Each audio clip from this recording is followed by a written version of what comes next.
Hello everyone, welcome to the Game Junk podcast for June 2012. This is episode number 12, and my name is Sean. My name is Frank. My name is Andrew. And coming up on this month's episode of Game Junk, we're going to be talking about E3. Almost exclusively E3, but we're also going to get to a bunch of other stuff we've been playing. No featured review this time around, but I think we've got a lot to discuss. And, of course, we've got a lot of your junk mail, some stuff we didn't get to last time, and lots of new stuff as well. So thanks for tuning in, and thanks for joining us. Just want to mention, for people who aren't following us on Facebook or Twitter, you might want to check that out. We're kind of trying to post news on a regular basis, just links to interesting stuff that's going on. So if you want to stay informed or, get the discussion going, follow us at facebook.com/GameJunk or twitter.com/GameJunkPodcast. And what's going on over there? I don't know, man. Just having a little tiny conversation. We miss each other. So how you guys doing? It's been a while. Right. And I guess we should also say... Right on time, 2 months? We're not reviewing Mass Effect 3. Like we I'm said about halfway through. Well, there will be a bit of talk about Mass Effect 3, but... I think we should save it, to be honest. I mean, I still want to get through it this year at some point, and there's not much coming out this summer. Episode. So. I will be crushing it over the next few weeks. That is a guarantee. All right, well... I wouldn't mind trying to beat it by next show, for sure. And there was one junk mail specifically regarding the ending, so... We'll get to it. Keep your panties on. All right. So, as I mentioned, obviously E3 is going to be a large chunk of the show. Before we get into that, there were a few other news stories that we wanted to cover, I think. Starting with, we might as well start with 38 Studios, because I think that's been a big story in the game industry over the last month or so. And it kind of ties into last episode, because we reviewed Kingdom of Amalur Reckoning. We all liked it. Apparently the game did pretty well, but it didn't do as well as they needed it to, because the studio has since closed up shop, laid off all their employees. They needed everyone between the ages of 18 and 24 in North America to buy a copy. Pretty much.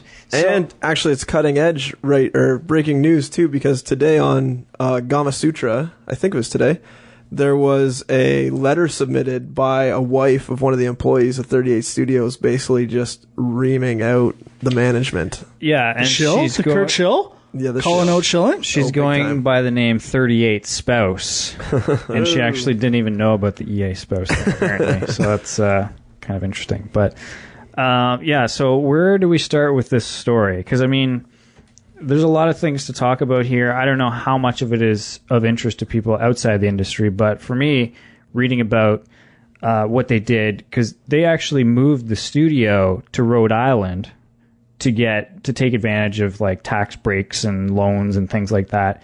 Because Rhode Island, I mean, here in Canada, I know Ontario and Quebec both have things set up to try and encourage game companies to open up shop. And obviously it's been very successful in Montreal, because there's tons of game companies there now. Toronto is still... It's growing. It's growing, but it's not quite there yet. So Rhode Island wanted to do the same thing, and they were going to start with 38 Studios.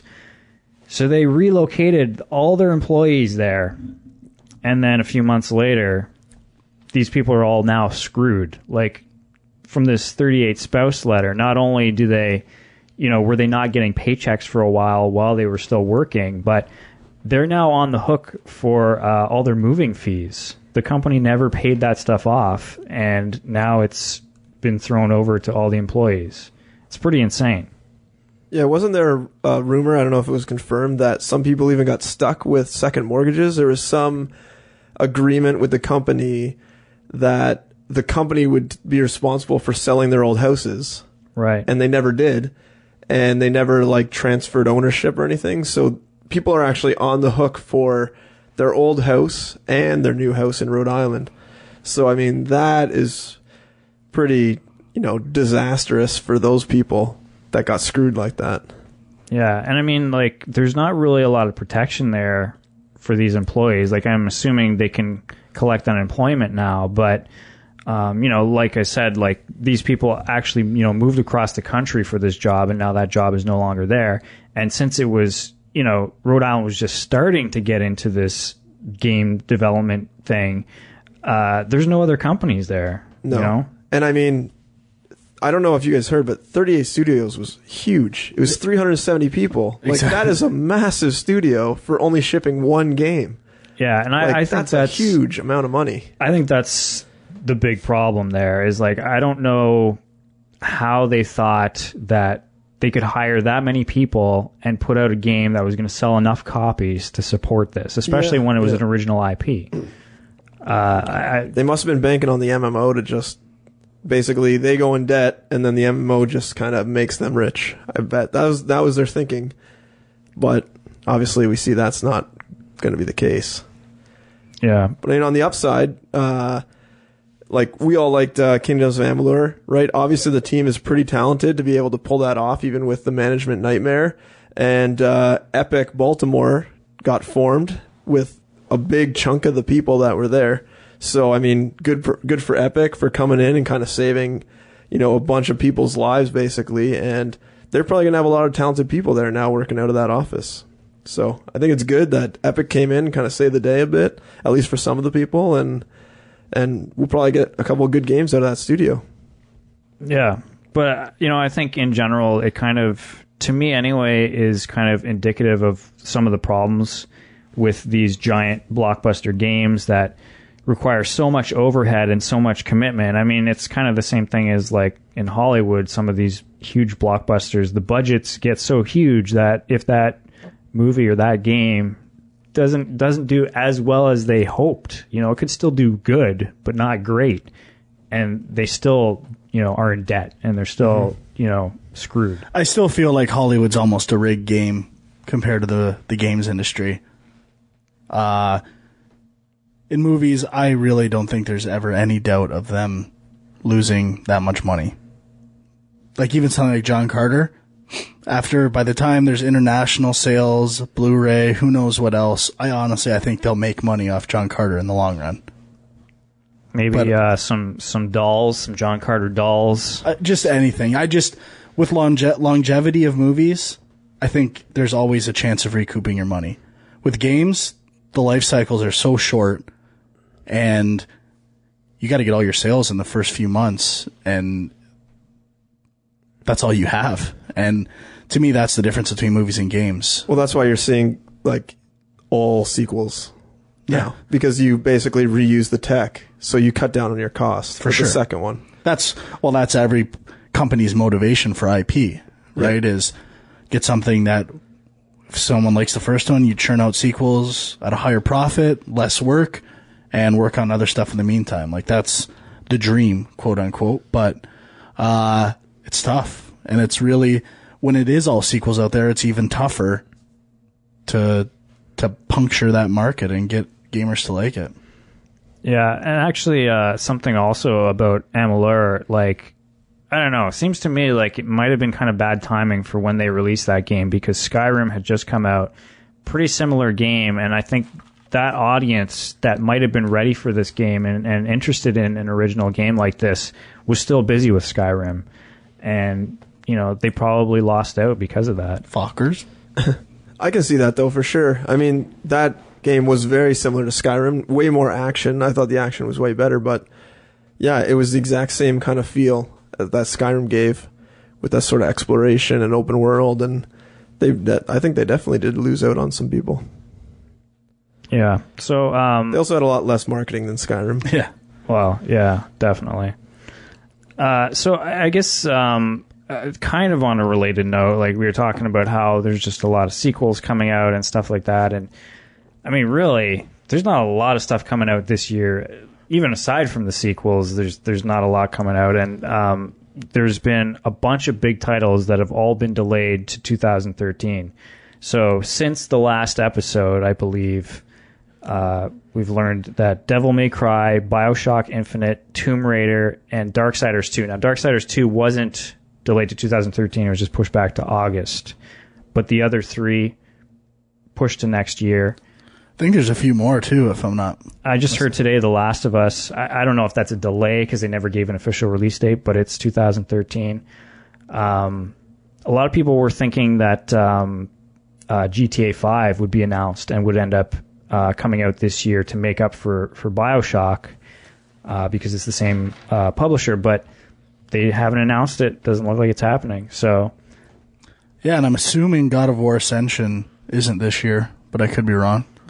Yeah, I'm not 100% sure about that, but yeah, to me, it's all about people not wanting to compete with the Wii U or I know, but however they view the perception of Nintendo to the casual gamer, especially around Christmas time, I don't think Nintendo is necessarily dumb in terms of the mass market, which we'll get into in E3 stuff, but I think it's fear of competing with those in a holiday landscape and just names like Call of Duty and Assassin's Creed and other stuff. It's why even bother? It's not, especially with something that's a new name. And I think a lot of Sony and Nintendo have been following a model that I've been like praising for a long time, and that's you release stuff in March, April, or May. And that's like the Marios, Uncharted, God of War.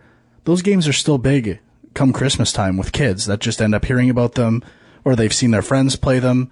Like, that's all you need. I don't think there's that much exposure there to be like, this is a Christmas release that's new. And I've always thought it's so crowded. Why don't companies just push their games forward a bit? And the mindset was get a game on a shelf for Christmas, and that's what it's all about. But I think people are starting to wise up, and yeah, I think games are now like a year cycle. It's not like you don't have like a 3-month window around Christmas where you're going to buy games. I think it's pretty much year round now. I don't really think there's a Christmas window per se anymore. And just especially for really good games, right? And if a company knows a game's good or big, it's going to be talked about for a while. Well, I mean, probably Mario Galaxy 2 is still probably $60 on the shelves. Oh yeah, new Super Mario Brothers for Wii, which is a pack-in game, costs $40 used. Yeah, like it's crazy. I would argue though that like I think the holiday window is a big deal for Nintendo because they still, a large chunk of their sales come from the family audience, from parents buying for the kids. I think that works for them. I agree. But I think some of these other titles, I think you're right. And I mean, yeah, if you've got something like, Kingdoms of Amalur, and you want to stand out. I love the way he says that. Kingdoms of Amalur. Every time you put something like that up against, a bigger title, you're going to lose out. So why not put it out like in January or February, which they did. But now the problem is, it seems like all those people pushing back are pushing back and competing against each other in first quarter 2013, which also makes less sense. But yeah, I wonder if now, like, I have no proof of this, but I wonder if also some of it has to do with publishers' fears of the next gen. Yeah, I was going to mention that because, I mean, I wouldn't be surprised if some of these games, I mean, I guess we don't know when the next Xbox is going to be announced or anything like that, but if they have information that system might be available in the next year and they see, the new Tomb Raider or something and they're like, we'd love for that to be a launch title, they might hold on to it and they might push it back and try and coordinate that way. I don't think that's the case with this. I think it's more, I think part of it was, will stuff even be announced at E3 regarding next generation consoles? I'm sure some people that are close to first parties know, but I do think there was uncertainty in the industry as to what was going to be announced at E3, like at least a month before E3. So I think it was just making sure that there was nothing that had to be worried about at E3, and then be like, okay, we can take our time with these. We really don't have a whole lot going on, so we need to make sure these sell copies whatever way we can. Yeah, I think they... it also seems like there's less games. Like I think they've funded less games with that understanding that there could be a next gen. Like, do we want to waste our money now on a game that'll come out at the very end of this life cycle, if not at the start of next gen? Or do we want to just hold on to this money, sink it into Tomb Raider, sink it into The Last of Us, and just kind of make that really good, and have it sell, even if it slips into that sort of like next gen window. I think also that this gen, like PS3 360, even after PS4 720 comes out, whatever they're calling it, I think these systems will live for quite a while. Like we saw the PS2 live for like, I don't know, 3 years, like really selling after the PS3 came out. I think it's going to be even longer now. Like I'm pretty damn happy with my PS3. I honestly, I wouldn't be, and we'll talk about this with some of the new engine tech at E3, but I wouldn't even be surprised if the PS3 was almost a subset of the new consoles. Yeah. Like I don't know, like it plays both, or certain games will only work on the next gen system, but it's anything PS3 will work on it. Like just a new layer to the PS3. And even Xbox, the rumors of like that the 32X or that stripped down Xbox, right? That was just online stuff and like on live. Yeah, I don't know. It's almost I do see a peak personally. I don't. We talk about the exponential growth rate of tech, and while technically it might be growing, I don't know how much more manpower and time it's going to take to harness that, and whether you'll even see it in games. Yeah. It's going to be really interesting. Yeah, but I agree that I think, some of the online stuff is going to continue to be a big deal. The cloud, of course, like that's all going to be part of whatever the next gen consoles are. I was personally really glad that they didn't announce anything. Like from a consumer point of view. Like not from like a nerd geek's point of view. Obviously you want to see the new and improved stuff, but you kind of see it anyways with PC and with the tech demos they showed. Like they're running on high-end PCs. Like what do you think is going to be in a PS3? They don't do specialty hardware anymore. They take off the shelf Intel stuff and NVIDIA graphics cards, and they just get the latest greatest and then just put a bunch of them in there. That's next gen. Yeah, that's next gen. So I mean, people with souped up like Alienware crazy PCs are basically running like a PS4. Yeah, I'm weird because I'm not into the whole PC and upgrading my PC, but I would like to see annual consoles, like a new console every year. Like, basically the same thing. Yeah, it's weird. I'm nutty like that. I'm crazy. Well, I guess before we just jump into this E3 stuff, then this was sort of a hot button topic at E3 because a lot of people were talking about certain games that were running on PC hardware and they looked great, but a lot of people in their heads were thinking they were looking at an Xbox 360 game. Is that misleading? Is that a problem? I don't know. I don't think it's a problem. I think what game are we what are we talking about? Watch Dogs and Star Wars 1313. Oh, really? Those are yeah, they're both running on high-end PCs. I gotta change my top 5. A few minutes here. That's brutal. So, I mean, I don't think it's an issue. I mean, if people want to come out and show something that's not achievable on the current gen and people get jacked up for it, good for them. Like, they won't be able to meet expectations, but I mean, Killzone 3 did the same thing, essentially, and they still, sold pretty well, or Killzone 2. Yeah. I didn't know that about Watch Dogs at all, so I'm going to assume that that's going to be a launch title for next gen at this point. Well, they said they were running on. I saw an interview, I think on GameSpot or somewhere. I can't remember where. Maybe it was IGN, and they were saying that right now it's running on high-end PC. And then the guy asked him, what consoles are you aiming for, kind of thing, and he said, well, right now, PS3 and 360, but we're keeping our eyes open for anything else that comes along. So I'm sure, and I think Watch Dogs is a Ubisoft game, right? So I'm pretty sure they're going to have some close ties with the console people, Microsoft and Sony. They're going to know roughly when something is going to be coming out, or at least when they're going to get the early hardware to start making stuff on. So I'm pretty sure something's coming and the guy even said that Watch Dogs is at least 1 year out, which means probably at least 2 years out. So I'm thinking that's going to be guaranteed to be on a next gen. Okay. For sure. Good to know. Good to know. Now, I wonder, though, I don't know if this would even be possible, but, given that they're working on it now and stuff, do you think they'd be able to release, Xbox 360 and PS3 versions of the game as well? Sure. Yeah. They did that for Madden and all the sports, Yeah, that's true. Twilight Princess GameCube and Wii versions. That's a good point, although the Wii wasn't that much more powerful than the GameCube, but... so you say. All right, well, let's get into E3 then, because Let's do it. this is what everyone wants to hear. Let's And dip the toes in. Everyone's not sick of it yet, right? This is hopefully not. probably the quickest we've ever responded to anything, so I think it's Well, we kind of delayed recording to get it in. a little bit. So I figure we can go kind of press conference by press conference, talking about each of the major companies, and then kind of if there's any other stuff you guys want to cover, we can. We're going to break down our E3 winners and losers right here, giving the grades to all the press conference. All right, who's up first then? All right, number one, Microsoft. Microsoft. A+. Solid.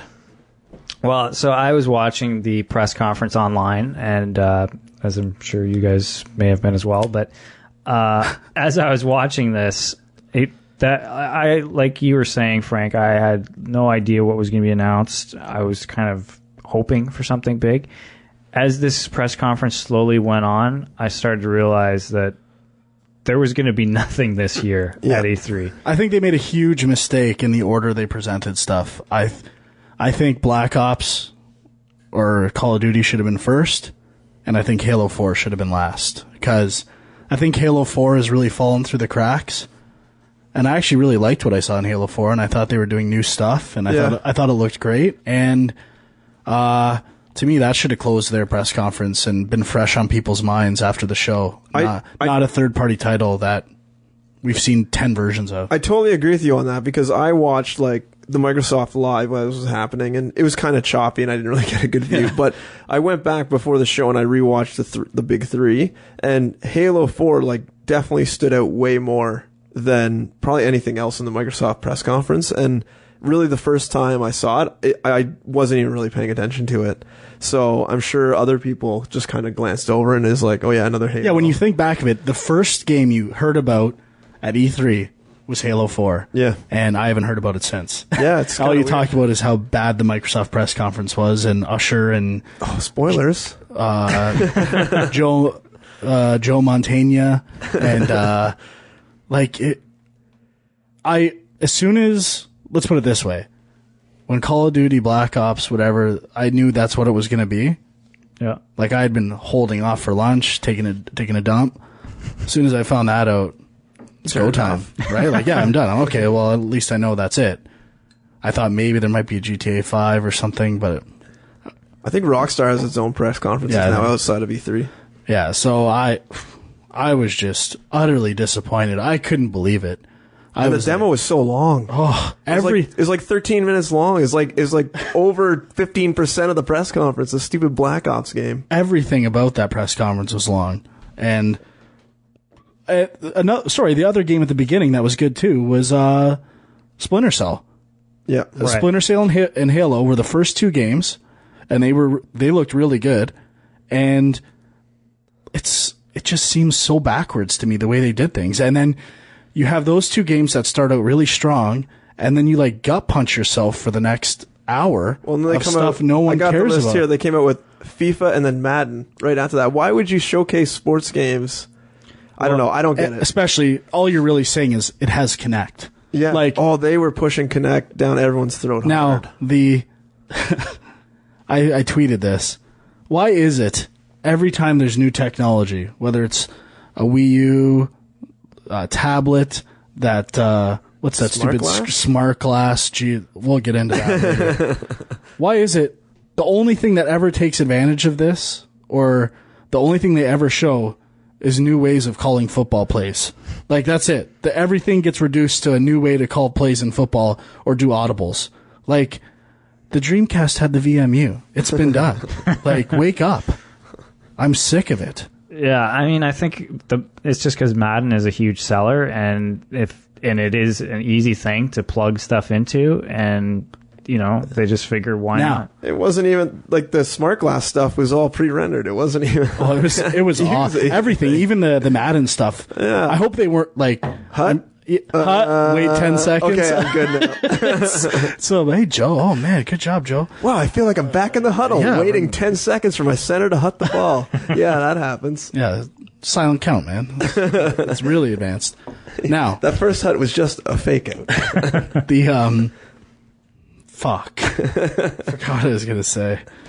Oh, if they want to take a sports game and make a useful application of Kinect,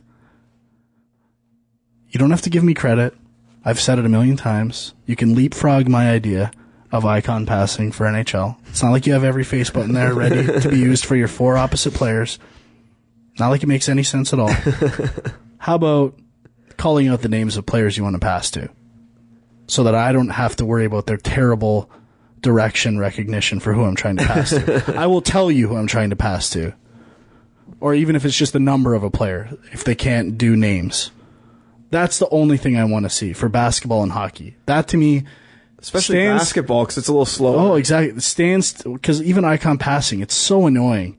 Yeah. To me, that is the number one area of improvement for sports, passing through voice technology or some kind of icon management. That's my icon passing rant for this show. Just to play devil's advocate, I can see it being a bit of an issue when you're trying to pass fast and you yell that person's name really fast and then the voice recognition gets fucked up and can't understand what you're trying to say. It'd be harder in hockey just because you got the sauce pass, you got the hard pass. And you got a lot of Russian names, you know, like just long names. If you're on Vancouver, which Sedin are you passing through? Right, good call. Regardless, if that's the case, if that's your best argument, Sean, that if it's a pretty good argument. What if you say the name too fast? Clearly, that is a point against the technology and where it's at, being able to sustain games. If you have to say things slow, Xbox, Bing, Madden, passing, screenplays, hut, right? Like that's an average Bing. It's got to go. Now, the one thing I will say though, compared to last year's press conference, last year they had a lot of the kiddie Kinect stuff that they were really trying to push. And this year they cut most of that out, and it was just the voice control stuff. That they did have big cannons this time, though. Huck, only one game has done voice recognition well. What is it? Binary Domain? You got it. Any Sega title. Sega. Binary Domain. There we go. Oh, we'll be getting into that. Won't we, Frank? I didn't play that much. Oh, but. Damn. Okay. So good. What, were you getting into the Angry Birds clone right there? Oh, yeah. Well, the girl comes out with the tightest shirt, and she's like, we got big cannons in this game. I'm like, are you serious? You just said that? She was your standard video game Peach. It's like, we have one girl on the team. We're going to stick her out there with the tightest shirt and let her talk for a bit. I was okay with that. I would have preferred, like, someone to the equivalent of Mr. Caffeine, but... You know what really pisses me off about Microsoft now? This just be because I have a deep hatred of Microsoft, but to me, I feel like all they do is try to emulate Nintendo. Like, what is Smart Glass? It's a fucking Wii U controller. Well, to be fair though, Sony's done the same thing, right? Like Sony are the masters of ripping stuff off. I believe, and I love them for that. Although I believe iToy was out in the PS2 era, way before the other things, which is basically the move. Yeah, right after the Game Boy camera, circa 1996. Yeah, but like even like or the Activator. Okay, well let's talk about the Smart Glass thing. I don't know what the Activator is. The Genesis, the octagon that you stood in for motion. Oh, that thing, yeah. Yeah, that was the original Kinect. We might have to fire that out for Frankapalooza. You got it? Yeah. Oh, nice. Little Eternal Champions. So, but let's talk about this because, yeah, like Sony and Microsoft both kind of responded a bit to the Wii U. Now, Sony, maybe not as obvious. Like, to me, it felt like the Vita is going to kind of like become their version of that. Sure. But Microsoft was a little more obvious. They had this thing called Smart Glass, which originally I thought it was just going to be you had to buy a Windows 7 tablet or phone to do this. But it's apparently for every smartphone, iPhone, Android, all that stuff.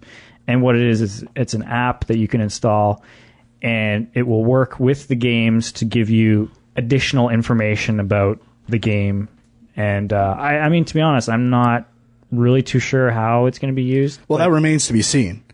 The only application we saw was a pointing device in Bing. Scrolling through menus.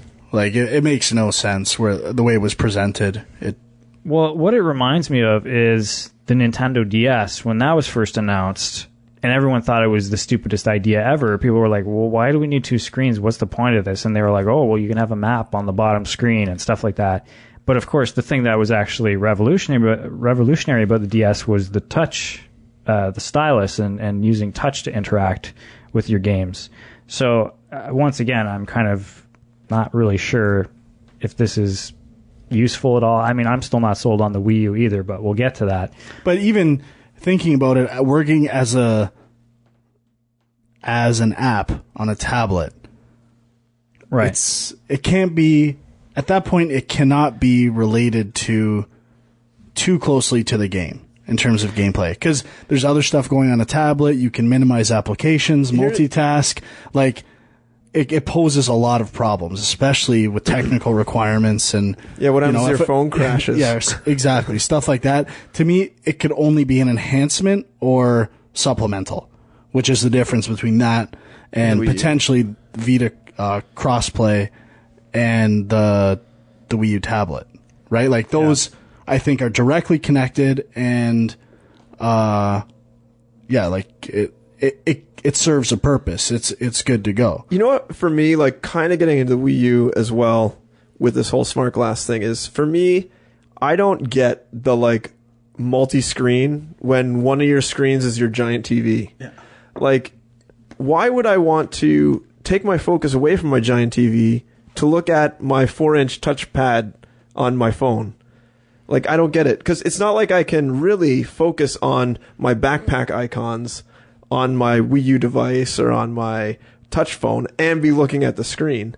Like, yeah, I got it in my peripheral vision a bit, but, like, really it's just taking my focus away from the game. Well, I think that's why you've seen the push for asynchronous gaming, where someone is playing on the tablet and everyone else is reacting, or it's a different gameplay experience. At least Nintendo, even at last year's Wii U, not like they did anything this year, but just some of the applications, whether it was that queer little ninja star. I just had a great idea for a game. Or that seeing the lie of your golf ball and some shitty thing. At least those are reasonable extensions of this device, where I've seen nothing else do anything innovative. I'm not saying it can't be. You know what I was just thinking? Now, this is my game idea. Tell me, patented on Game Junk right now. So, you know how, like, I was pretty skeptical of the Wii U, this whole, like, one person gets the tablet, everyone else has to play something else. But if you had a game, not exactly the same, but, like, the old school, like, Dungeons and Dragons, where you have some sort of Dragon Master or whatever, Dungeon Master, it would be perfect. Dragon Master, yes. Dragon. It shows you how much D&D I played. But, like, you know, if you had one person sort of, like, controlling the game, but you actually don't know, because that's the problem with a lot of co-op, like, in the same room, like, versus mode, right? You can usually see what the other people are doing. Like, unless it's like, leave the room while the other person takes their turn, right? It's not really the same.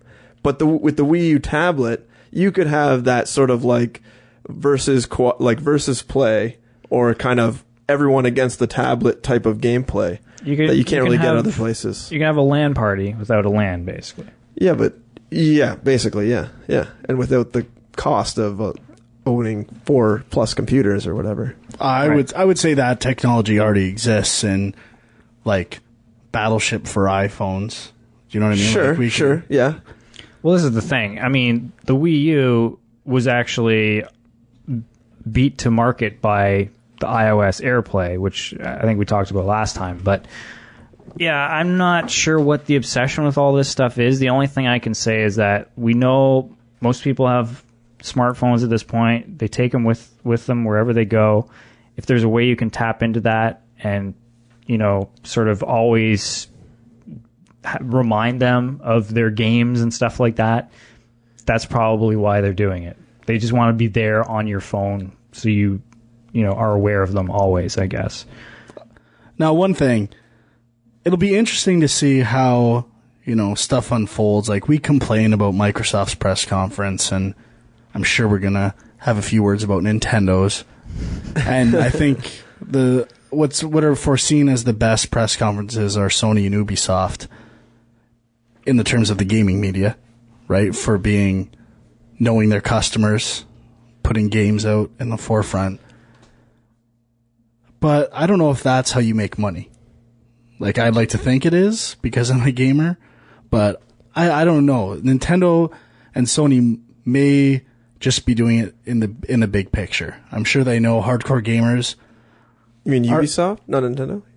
Sony and Ubisoft? Sony and Microsoft? Sorry. Nintendo and Microsoft. Nintendo and Microsoft could be right, and this might be the best way to make money. I have a feeling they know hardcore gamers are going to seek out games. You don't have to give them reasons to buy systems and games. They're going to find the games they want anyway. They're going to buy them. They do research. They go to websites. They're going to know what's good. Whereas the casual market is still somewhat the unharnessed territory. I would argue with you there, though, that the casual market doesn't watch an E3 press conference. No, but the purpose of the E3 press conference is a CNN saying they showed off this in bullet points and saying, like, just highlighting cool technology that somehow makes it to mainstream news outlets, like something like Wonderbook, which we'll get into, right? I think I think I did see something about smart glass on CNN. Exactly. That's what I mean. Like, that's the purpose, and we can say whatever we want, whether we think it's cool or not. To me, it's embarrassingly obvious what's cool and what's not about E3, but I don't think we're necessarily... We might think we're the target audience for E3 press conferences, but I don't think that's true. Well, yeah, but I think also, like... I'm juiced. I think also, like, all these companies knew they had nothing to show this year because they're concentrating on next-gen consoles that they're not ready to announce yet. So, like, well, what else can we do? And, like, last year they did Connect and Move, and now this year it's like, well, let's do something with this tablet stuff or whatever. Like, they know it's not something that's going to be a long-term thing, but it's just something to keep investors happy and to get people excited. You know what I think is weird about Microsoft in particular, kind of jumping ahead but not, is that comparing Microsoft and Sony on their sort of like non-game stuff, right? Microsoft focus a lot on their whole like Kinect voice stuff, the Kinect in general. They spent so much time talking about music. Oh, we got music, and we got movies, and we got Netflix, and we got all this like bullshit that you get normally on every other thing that you don't need. And then looking at Sony, I like actually appreciated Sony's press conference because they're like, yeah, we got music, NHL, TV, like MLB TV, we got all this stuff. And that's like as much time as they spent on it. It was like one sentence of like, yeah, and it can do all the stuff that Microsoft spent 10 minutes talking about, because it's not a big deal. That's not like the main focus of a PS3. Well, it's clear those things are becoming expectations of any media hub in the living room. Sure, but I mean, do you really need, like, is music that cutting edge that you need to spend like 5 minutes focusing on it? I don't think so. No, I agree, but it is when you got nothing else. How did we almost forget the highlight of Microsoft's press conference? And I love the man, Trey Parker. Oh yeah, coming out and just crushing it, handing it to Microsoft on a plate on their own stage. Like, just the balls. So amazing. I love it. He doesn't care. No. He makes so much money from his like 15 episodes of South Park he has to make a year. And that's honestly what I think people love hearing that. And that was the one shining light of the Microsoft press conference, agreed. I think. So they did come out to talk about the South Park RPG. What did you guys think of that? It just, to me, South Park, I haven't watched it in a few years. I'll catch up at some point. That's usually what I do. But just not overcomplicating the idea of a South Park RPG. They hit it right on the head. The easiest, most obvious idea is the perfect idea, that you're a South Park character, you join the friends, and go on some adventure. And it's just such an obvious, simple concept in the realm of South Park when you think about Simpsonifying yourself and all these things like that. It's just, I think the potential is there.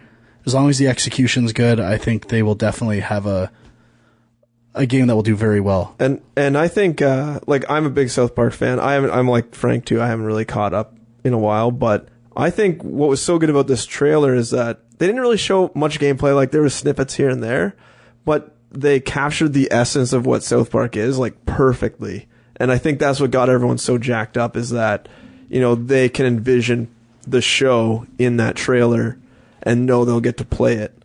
And, like, that's pretty exciting because, you know, that's a fun universe. Like, those characters are hilarious. Like, I don't know. I think it's just going to be a great experience, but... Well, I'm not a South Park fan, and I'm still looking forward to it. But I think the big thing is that they actually, as they said, tried to replicate the look of the show, as opposed to, like, so many of these other, you know, video games based on TV shows, or even animated TV shows. Like, there was the Futurama game, and there's been a bunch of Simpsons games. Like, they always make them into 3D models, and it loses something, you know? Like, I want to play in the cartoon that I'm watching, you know? Like, that's perfect. So, yeah, I think it's pretty awesome. The one thing I found about Microsoft is they did not have many first-party games. They had Halo 4. Yeah, I guess there was Gears of War Legacy, and but... Gears of War Judgment? Or Judgment. Yeah, I was going to mention that. But that was like it. I don't remember anything. Like, no, it was just a CG trailer. Yeah. And who is that guy? That's not Dom. It's like the other dude. It's from the first game. Baird. Baird? I think it's Baird. Could be. Okay. Baird. But is this a sign that, like, Microsoft is losing first-party developers, like, to other...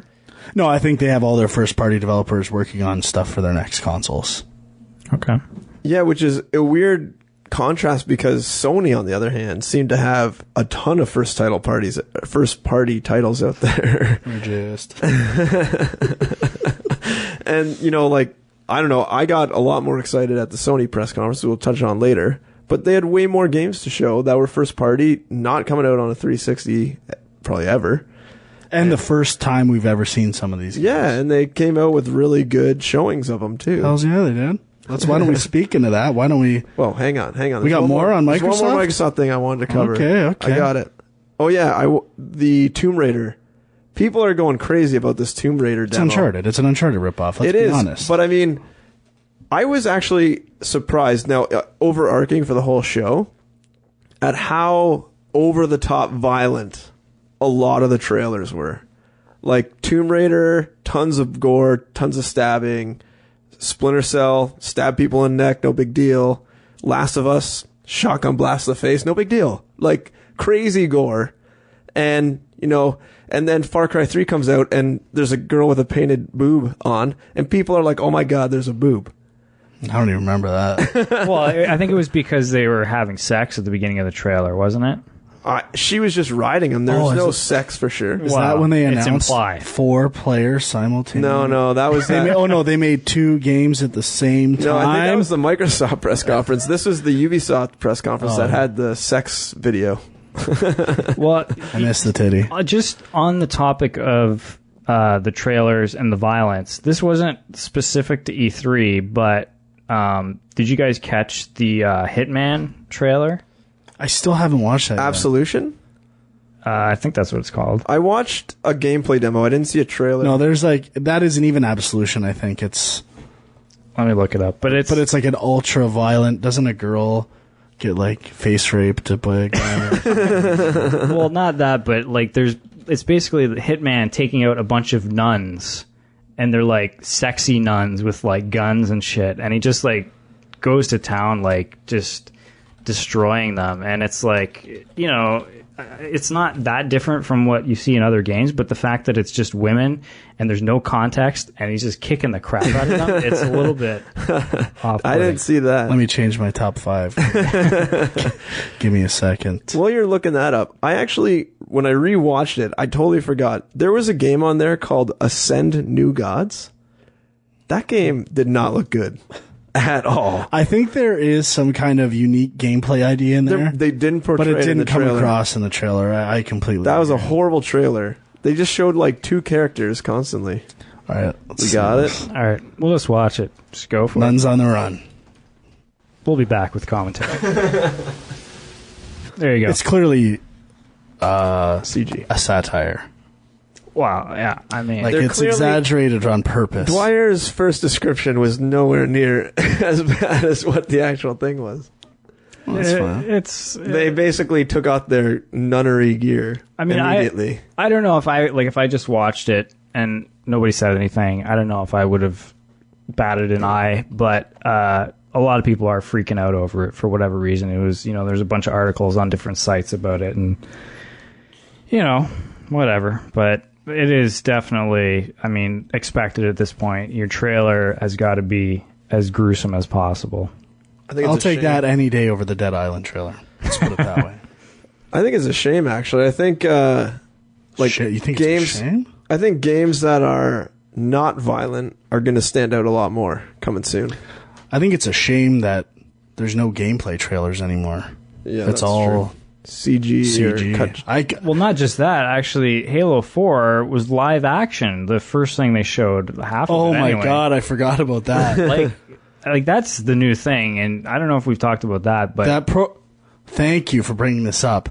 The Prototype 2 commercial that was a ripoff of that Mass Effect commercial that had what song? Oh, was it Johnny Cash or something? Hurt. Cover of Hurt? I think this all stems from the Gears of War It was one a that mix. was playing the Donnie Darko Right. song. It was a hybrid of that musical concept with the live action Mass Effect ads, right. combining to form the single worst advertisement in video game history. Yeah, I saw that thing 100 times, and I would normally buy Prototype 2 if I saw it for $20. I will never buy that game ever. Wow. It's Canadian. Oh, sorry. Didn't Winnie work on it? Yep. Sorry, Winnie. Tell your team to work on your marketing. I'm not a big fan of where video game marketing is right now, but whatever. It's all about blood and violence. All right, so Tits and nuns. are we done with Microsoft? Sure. We don't want to touch on Usher. That's done. If you have a complaint, email the show. The only other thing I wanted to mention is, along the lines of them spending all this time on music and movies, they spent a bunch of time on bringing Internet Explorer. It's a pretty big deal. It's a pretty big deal because your PC is not very close when you're playing your Xbox. Especially if you're on a tablet. or your smartphone. You have a tablet which already has a browser. Why would I do a second level of browsing? Let me just go back to my Xbox to slowly call out web addresses that I need to pre-cache. The incredulity astounds me. All right, let's jump into Sony then, because they're the no what? Well, yeah, but I gotta say, He wants to go worst to I think. best. Well, are we doing EA and Ubi because they were in between? Oh, I don't have any notes on them. Yeah, we can do them. I just thought we should do the big three first. Okay, all right. First, my first complaint about the Sony press conference. E3 press conferences were made to be watched during work hours. Right. You don't have press conferences at 9 at night. That's not good for anybody. Yeah. It's not good for anybody. It's a major turnoff, and it needs to be rectified by next year. I have my day planned. Of not Press working. conference. Well, you still work, but you got your Little two back- monitor. Gives you a little bit of excitement. Yeah, and you don't want They're not that exciting that I can't not look at them. Like when I'm watching the Sony one at night, I'm playing Facebook games at the same time, or Hot Shots Golf on Vita. Like, who gives a shit? All right, so Sony kicks off with Beyond Two Souls. That was the first thing they showed, right? Yes, it was. Another thing first. Jack Tretton, Amazing. the best. So good. What a guy. Amazing. I have a man crush on Tretton. Like, I was going to mention this actually. He rocked the show. Yeah, like fuck, he just like, you know what I don't like about the Microsoft guys? They come out as like practiced. Like, I practice this speech a whole bunch. Trenton comes out, and he's practiced, but he comes out more like he's just chatting. Like he just did 2 rails in the bathroom, and he's relaxed. Just played some Vita on the shitter. Like, he knows what it's about. Yeah. I like him a lot. I think he's the best, like, face of a company that's out there right now. As far as being a guy in charge and being able to actually communicate in a good way. Well, I would say he ranks number 1 in not seeming like a huge douche. Yes, that too. And that's all gamers care about. I was surprised. Does this guy come off like a douche? Reggie's a douche. That guy from Microsoft is a douche. So, Jack Trenton, you succeeded in not being perceived as a douche, which is pretty much your job for all of E3. Congratulations. How hard is that? How hard is it? I'm failing right now. Apparently pretty hard. Pretty hard. Anyway. And they didn't bring out, what's his name? The commercial, the joke guy. You know what I'm talking about. Oh, Butler? Yeah, Butler. Yeah, Butler's Dunsky. Yeah, I think and they didn't bring out the little kid either. I think Marcus. I think Butler wanted some crazy coin, and they said, take a... All right, so Beyond Two Souls, new game from Quantic Dream and the people who did Heavy Rain. And now I thought this was a pretty big deal when they announced Ellen Page is the main character. No. Now, She's, first of all, The Last of Us it was clear they modeled that character after Ellen Page and then changed it later. Sony... Are you kidding me? The first Last of Us stuff, it was like a screen capture of Ellen Page. So obviously Sony's like, they just cast Ellen Page in this other thing. You think you can fucking tone it down a bit? Which I'm fine with. But at that point, you've already overexposed yourself to Ellen Page. You got to dial back. You got to go outside the box. You got to bring in someone new, some talented, pretty young thing. Get her involved. You got to go off the radar. I don't know. It's cliche. I'm done with it. No more Ellen Page in games. It's got to stop. all right, but whether or not, like, it's not so much that it's Ellen Page, but to me, it's like, okay, the big problem with Heavy Rain... Rooney Mara. All right, that would have been cool. I'll admit. Now, I don't know who that is. The thing is, with Heavy Rain, cool ideas, very ambitious, but most people across the board would agree the acting was atrocious. Not me. And really brought it down. I agree. Some people made this their game of the year that year. I thought it was good. I'm referring to you. It was your game of the year. Was it? Oh. Yeah. I don't remember. Clearly you had an agenda. But, yeah. Well, wait, did it come out by Sony? I mean, Sega? No, it didn't. No.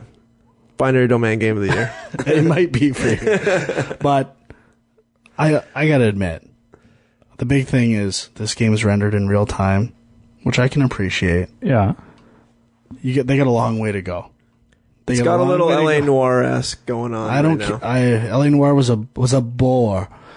But that's my thing, is that this takes LA Noir and goes farther with it, I think. And how can you tell? It's a well, I won't know until the game comes out. Clear. It's a little bit they had to show gameplay. David Cage is a good director. Let's say that. Well, He had some good suspenseful times. Clearly, the guy wants to be a movie director, but yeah. the thing is, sorry, Sean. Frank's juiced. No, I'm not. I'm really not. No, I had one drink. Clearly, this game, even from a cinematic standpoint, we've talked about how the bar for games is so low, was not doing anything revolutionary cinematically. I would agree with that, but I saw a lot of potential there. And I'm excited because, again, yes, there have been lots of Hollywood actors that have lent voices to games and done motion capture for games and stuff like that. But to me, the fact that Ellen Page is front and center, she's saying, I am the star of this game.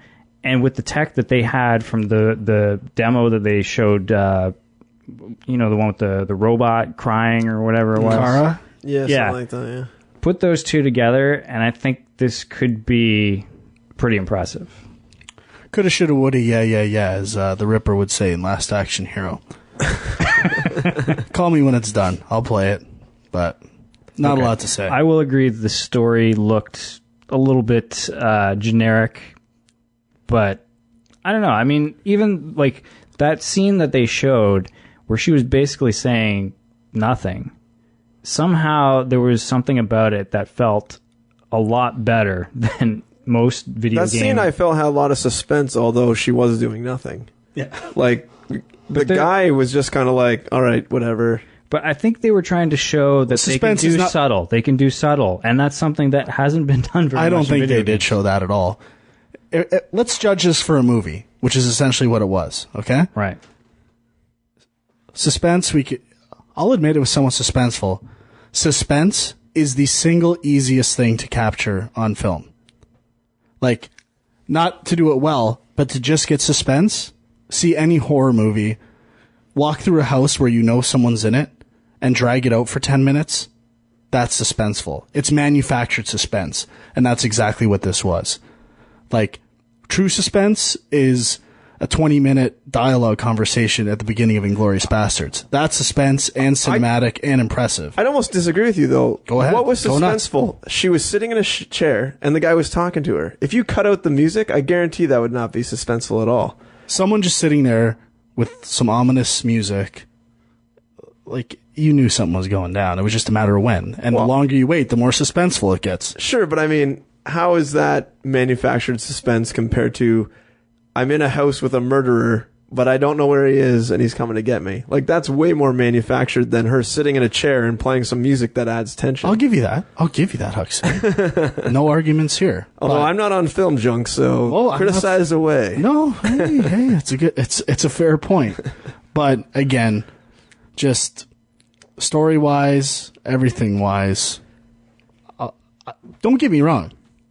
I'm excited for this game, and I respect the fact that Sony led their conference off with this game, an unannounced title. I'm on board. I'm not a hater on this game by any means. I'm just want to put some thoughts out there that I don't see getting a lot of traction. All right. So, what's next at Sony? What was the next thing they showed? I could tell you in a minute. Hang on. My phone's slow. The suspense is killing me. Yeah. Let me just sit here for a little while. Play some ominous music. Tell me! What was it? All-Stars Battle Royale. Ah, yes. The classic Sony copy move.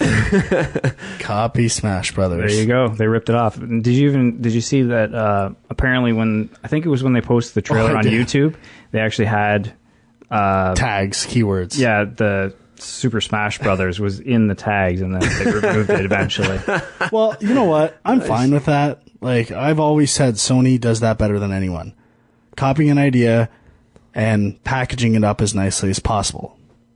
Having said that, when you need an announcer to comment on a game being played, and it's still the most uninteresting thing in the world, and you're like, what is going on? You have to... There's a learning curve on Smash Brothers, like the idea of a smash and all the stuff and the percentages. Just show a video. Like, I'm not going to learn the rules that fast. I'm not going to see the inherent drama that gets buried in these multiplayer experiences. Yeah. Like, oh my God, he's got 3 smashes. It was a little over the top. How many points? Wait to see. How many points? The only thing is that before, like, they announced this game before E3. Yeah. And before, I had no idea how it was played. I was totally uninterested. I'm not a big fighting guy. But then after I saw that commentary, yes, it was a little dry. It was a little, like, practiced and kind of over the top. But I actually understood more how the game played. And I found myself more interested. I wouldn't say interested, but it's a day one purchase for me. So it's beyond for that matter, but... What isn't a day one purchase for you, though? Prototype 2? Would have been if they would have waited till the ads, till they made the ads till after the game. Yeah, that would have been a good idea. They fucked up. So, but the other thing about PlayStation All-Stars is that Vita and PS3 can play against each other. Is that what it's called? I think so. Crossplay? No? I think so. I don't know. Whatever. I don't know if there's a special name, but sure. Whatever. I don't know. I'm excited, and just using, even if I can use my Vita as another controller in a multiplayer scenario, I'm cool with that. Just saves me from buying another one, or Yeah. I don't know. It's cool for a multiplayer game like that. I'm down. And the graphics seem like they translate pretty well from system to system, and I'm pretty excited about the idea of games, the same game being released for Vita and PS3. Like, obviously, it's going to be a bit of a step down on the Vita, but I don't know. I like being able to take the games with me, and if it does have that ability to continue and play on the console and transfer your save games, that's pretty awesome. yeah. They announced it for the new Sly Cooper as well. I personally haven't tried a game with that yet, and obviously I'm a little fearful as to what the repercussions for trophies are. I need to do more research. You know what? But, actually, that feature alone is getting me excited for a Vita. Like, I haven't bought one yet, but Right now, if they come out- $250, Vita, Gravity Rush, and I think a memory card. But Do it. for me, though, it's the sports games. Like, I'm a sports guy. Like, Do it. MLB The Do it. Show, Do it. crossplay. If I was into baseball a lot more, I would be on that in a heartbeat. Like, if they got this for NHL, I would be on a Vita so quickly. How, like, your company is a champion of the Vita. Well, yeah, we are, I guess. Well, my favorite Vita game thus far came from Drinkbox Games, and it's like, you got to pony up, man. And we did. I guess we can plug that now. Oh yeah, that was The drink box just like a week before E3, and then they got into E3 in the Sony booth for Guacamelee. exactly. And that's across. There's no announcement on crossplay, but it's PS3 and Vita. Love it. Who doesn't? Game of the show. Should be. All right, Where so were we? Wonder Book. Let's talk Wonder Book for a second here. This is one of those buzzword new things that Sony threw out, and obviously it probably doesn't appeal to us. I don't really understand what it is. I guess it's It's an interactive storybook. yeah, but is there actually reading involved, or is it just It's an interesting question, John. I don't know. because if there's no reading, then that's kind of Defeats the purpose of a book. yeah. But I'm sure DeRoche will buy it for his kids. I think it was targeted at kids for sure. I can't see any of us sitting down and buying that day one. Frank might. Might give it a poke. He does need it for his retro gaming lounge because it will be retro at one time. Well, it is a peripheral and interesting tech, so that does qualify it for purchase. We'll see. I don't know. I kind of dozed off during that part, but It looked a little awkward. I also kind of skipped through it. again, it's one of those, they even called attention to it during the press conference. We're real time or whatever, so yeah. not everything's perfect, but I guess that means your game has some problems. I mean, the good thing going for them is they have the Harry Potter, J.K. Rowling type tie-in, which will obviously help drive the sales. And It's gonna be huge. I know, like, J.K. Rowling has enough money that she can basically live 1,000 lifetimes, so she might as well spend some money on the Wonder Book. True. All right. Can we back up 1 second and talk about PlayStation Plus? Sure, we can. And how amazing PlayStation Plus is. Sony rocked it with their PlayStation Plus announcement. That's all I have to say. I already own 5 or 6 of the games on there. Well, I own none of them. That's what bothers I am me. loving. Give me the option. Let me pick some stuff. That's all I'm asking for. I just don't have hard drive space for all this stuff. I also had to delete some stuff. I upgraded my hard drive recently, and it's paying dividends. I could not download Infamous 2. Well, we actually have a junk mail question kind of about this, so we can talk about that a little bit more. Okay, sure. After. But I don't disagree. It's an awesome move, and Yeah. I don't know. If I was a parent, I'd be like, why not just get that? And Yeah. Actually, those are like 2 of the games that were in that deal are 2 I've been playing recently and loving, actually. Yeah. Like, I'm kind of surprised I didn't pick these games up when they came out. They're so good, and since I got them for free, can't beat that. bonus. Bonus. All right, so God of War Ascension. To me, this is the game that no one's talking about and should be. And there was even an article about this on IGN. Like, it looks amazing. I love God of War. I still think God of War 3 is one of the most underrated games of this generation. And I'm so excited for this game. And that demo, they'd already shown the multiplayer stuff previously, seeing that's exactly what I want to see. A tried and true God of War multiplayer experience, or single player experience. And that's what I saw from there. And I made this mistake with God of War 3 of watching videos and taking out some of the wow factor. I'm not watching anything else on this game. I just want to play it when it comes out. Because talking about set pieces and what's the word? Like, I can't even think of it right now. But just like amazing wow stuff. Factor? Wow factor, I guess, to go the Storage Wars route. But it's true. Like that, I don't want that ruined for me playing this game. That actually crossed my mind while watching some of these press conferences, because they had some pretty long gameplay demos. Like even the Splinter Cell one and some of the other ones, like it was a little too much. I was like, I don't want to see this whole thing. I don't want to have this whole thing spoiled for me before I play the game. I did think Splinter Cell was really impressive in the way, like the flow of the game. Like that's what I got out of that demo. The seamless transition between scenarios and different enemy setups and stuff. It wasn't clunky or like the pacing. It's definitely fluid. Yeah, the pacing looked excellent. Fluid is the perfect word, Huck. Thank you. You're welcome. And speaking of fluids, refill, you do what you gotta do. That's it for me on God of War Ascension. Well, I haven't really seen any of the multiplayer stuff. Can you guys fill me in on what the deal is with that? I haven't really seen it either, so it's up to Frank.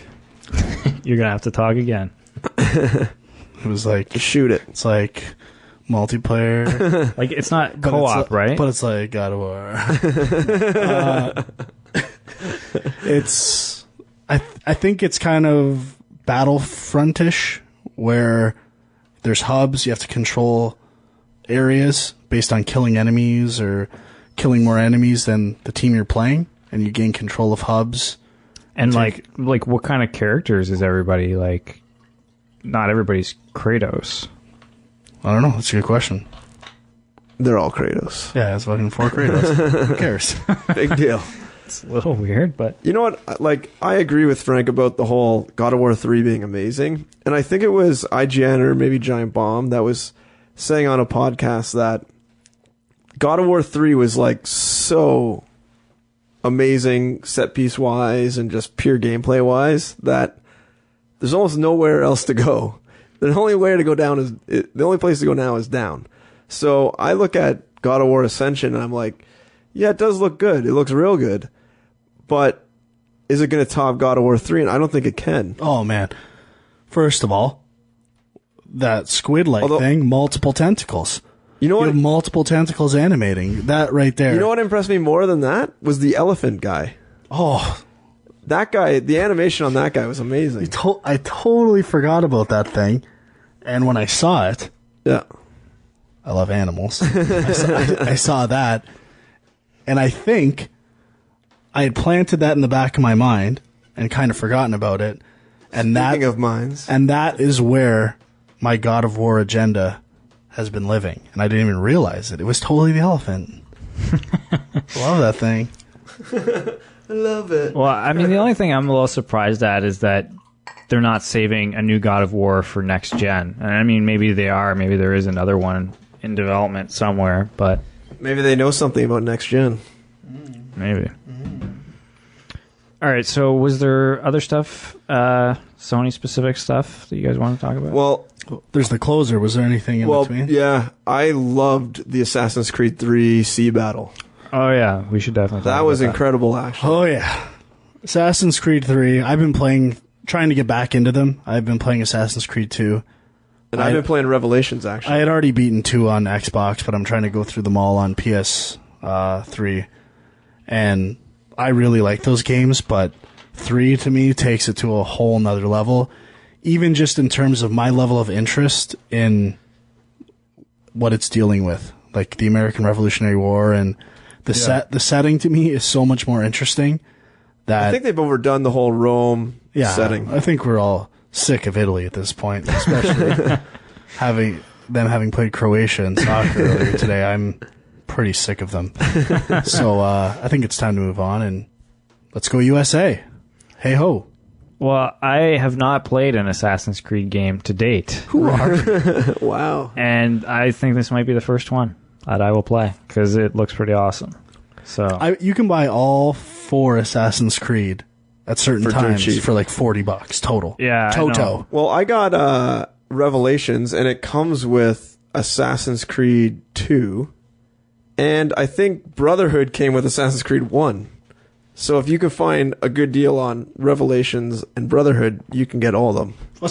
Yeah, that's what I say. I got all of them for 40. Sure, yeah. The thing is, will I actually play any of these games? 2 is amazing. I think you could raise that question about any game you buy. I think if anything, you should play 2. You should play 2, for sure. 2's worth popping on. I can lend it to you if you'd like, Sean. You know. And I have Assassin's Creed 2 and Revelations, which has 2, so I could probably just give you my 2. Sure. Why don't we stop right now and go play Assassin's Creed? Now, one thing, though, that a lot of people haven't really been talking about, because Assassin's Creed 3 looks so good, but there's also a Vita Assassin's Creed game coming out. Liberation? Was it Liberation? Yeah, I'm pretty excited for it, actually. It looked pretty awesome. It looked really nice, And I actually. should have popped on it, like, I don't know. The pre-order thing? Yeah. The Snow White Vita? Well, it's my monetary situation and stuff. Like, there was so many pre-orders you could do at Best Buy and Future Shop where it's like a portable game at Best Buy, you got $10 off the pre-order, and you got 800 Best Buy points. So you're getting any portable game that's regular $40 for 20 out of the gate. Why wouldn't you? You got to be nuts. It's pretty good. It's an amazing deal. Like, I would have liked to have pre-ordered everything. But actually, on that topic, I was a little surprised there wasn't more Vita stuff at the Sony conference. A lot of people are saying that. Seems... Like, I was kind of like, all right, let's see what are the big titles for me to be looking forward to, because I guess I haven't mentioned this yet, but I did pick up a Vita since the last episode. And, you know, there was a few things, but it was all pretty much stuff I already knew about. There wasn't anything... yeah, but same with 3DS. What did 3DS show then? Well, I mean, let's not get started on Nintendo yet. I think that's just them picking their spots. Yeah, maybe they thought that, you know, E3 is the place to announce the big console blockbuster stuff and not the portable stuff. And it kind of gets on my nerves because every other press conference, really, this is the ultimate in hypocrisy. Every other press conference where they take 20 minutes talking about Vita or DS or 3DS, everyone's like, who gives a fuck about portable? Move on. Let's see some new games. Everyone does, Sean. Don't shake your head at me. That's what everyone says. It's always the response. And now, the one time they don't show that much, what the fuck? You can't win with people. It's insane. People are going to complain no matter what. You can win with me. I love portable. I want portable. So you'll get your portable. But do you want that much portable? Really? How much can you stomach? As much as you can give. That sounds dirty. All right. So other stuff at the Sony presser. Anything? I don't think so. Other than the closer. Yeah. Which was? Jesus Christ. Last of Us. Right. Shotgun blast. Now, this, we were talking about... I guess Far Cry 3 was there, but we kind of touched on it already. Yeah, it looks okay. I'm just not a huge fan of I was not the multiplayer. I didn't enjoy the multiplayer demo. And it's a series I've always wanted to get into, so... Far Cry? Yeah. Did you download Part 2 when it was on PlayStation Plus? I downloaded it, so that I could download it later. I didn't actually. Gotcha. Okay, so The Last of Us. Well, we were talking about how Tomb Raider looks like Uncharted. There's a lot of games at E3 this year that looked like Uncharted, and this one... When I had kind of tuned out for part of this press conference, and then I looked over and they were showing this, and I literally thought it was a new Uncharted game. I was like, oh, a new Uncharted game, in a, kind of like a modern city setting. I was like, and is it Nolan awesome. North voicing him? It kind of sounded like him at times. I'm not sure. It could be. Either way, yeah, I looked at it and I was like, oh, this is wicked. This is a new Uncharted. And then slowly I realized it's not, but... It looks like it plays like Uncharted. Well, I'm sure they took basically all the animation and Yeah. my and our affinity for Uncharted is well documented. But Last of Us, I had seen 2 like non-gameplay trailers, and I was kind of, I wasn't. I was kind of in the same boat. Now I'm excited, like seeing gameplay and how in the same boat. How it integrates in and out with cutscenes and just their camera design and their transitions from like controlled to non-controlled cameras is just incredible. And also just like the little things, like all the little voice commentary from the players as they're going through the world, and little like ambient dialogue off here and there and sound effects. Like it's just so well produced. Now, we always like it's a controlled demo, right? We'll talk about some other controlled demos, so it's tough to say exactly how. I'm interested to see how like this big open area of like a play, like they were going in and out of rooms and stuff. It was a pretty neat environment. How that translates to someone who doesn't know where to go. Yeah. That could be a design issue, but definitely very excited for this game now. The opening was very brought me right back to that Will Smith movie. Yeah, I'm Alive. I'm Legend. Like I was like, whoa. Very, very similar, but also like a very interesting environment that you'd want to explore. I'm kind of done. I guess the first trailer was more zombie based, and I'm kind of done with post-apocalyptic stuff, zombie stuff. I could take it or leave it at this point. I was at least like, it didn't feel like that's all there was to the game. Yes. You know what I mean? I liked about it. It was not gray and brown post-apocalyptic. It was very green. There was like vegetation taking over the city again, which I thought was really cool and probably more realistic than like Fallout 3 would be. Hawk City, I love that point. I am with you 100%. All right, so we're done with Sony? I think so. Bye-bye, Sony. All right, let's get on to the big one. The big N. The Regmeister General. So, opens with little Pikmin 3. Nice little intro video of Miyamoto getting ready before he takes the stage. Well, I think we need to turn the clock back a bit. Okay. To Sunday night.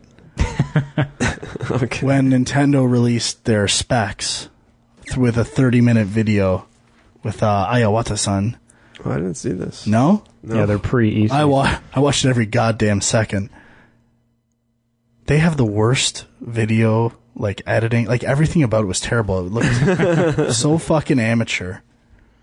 I joked on Twitter they should outsource their videos to the Celebrity Apprentice.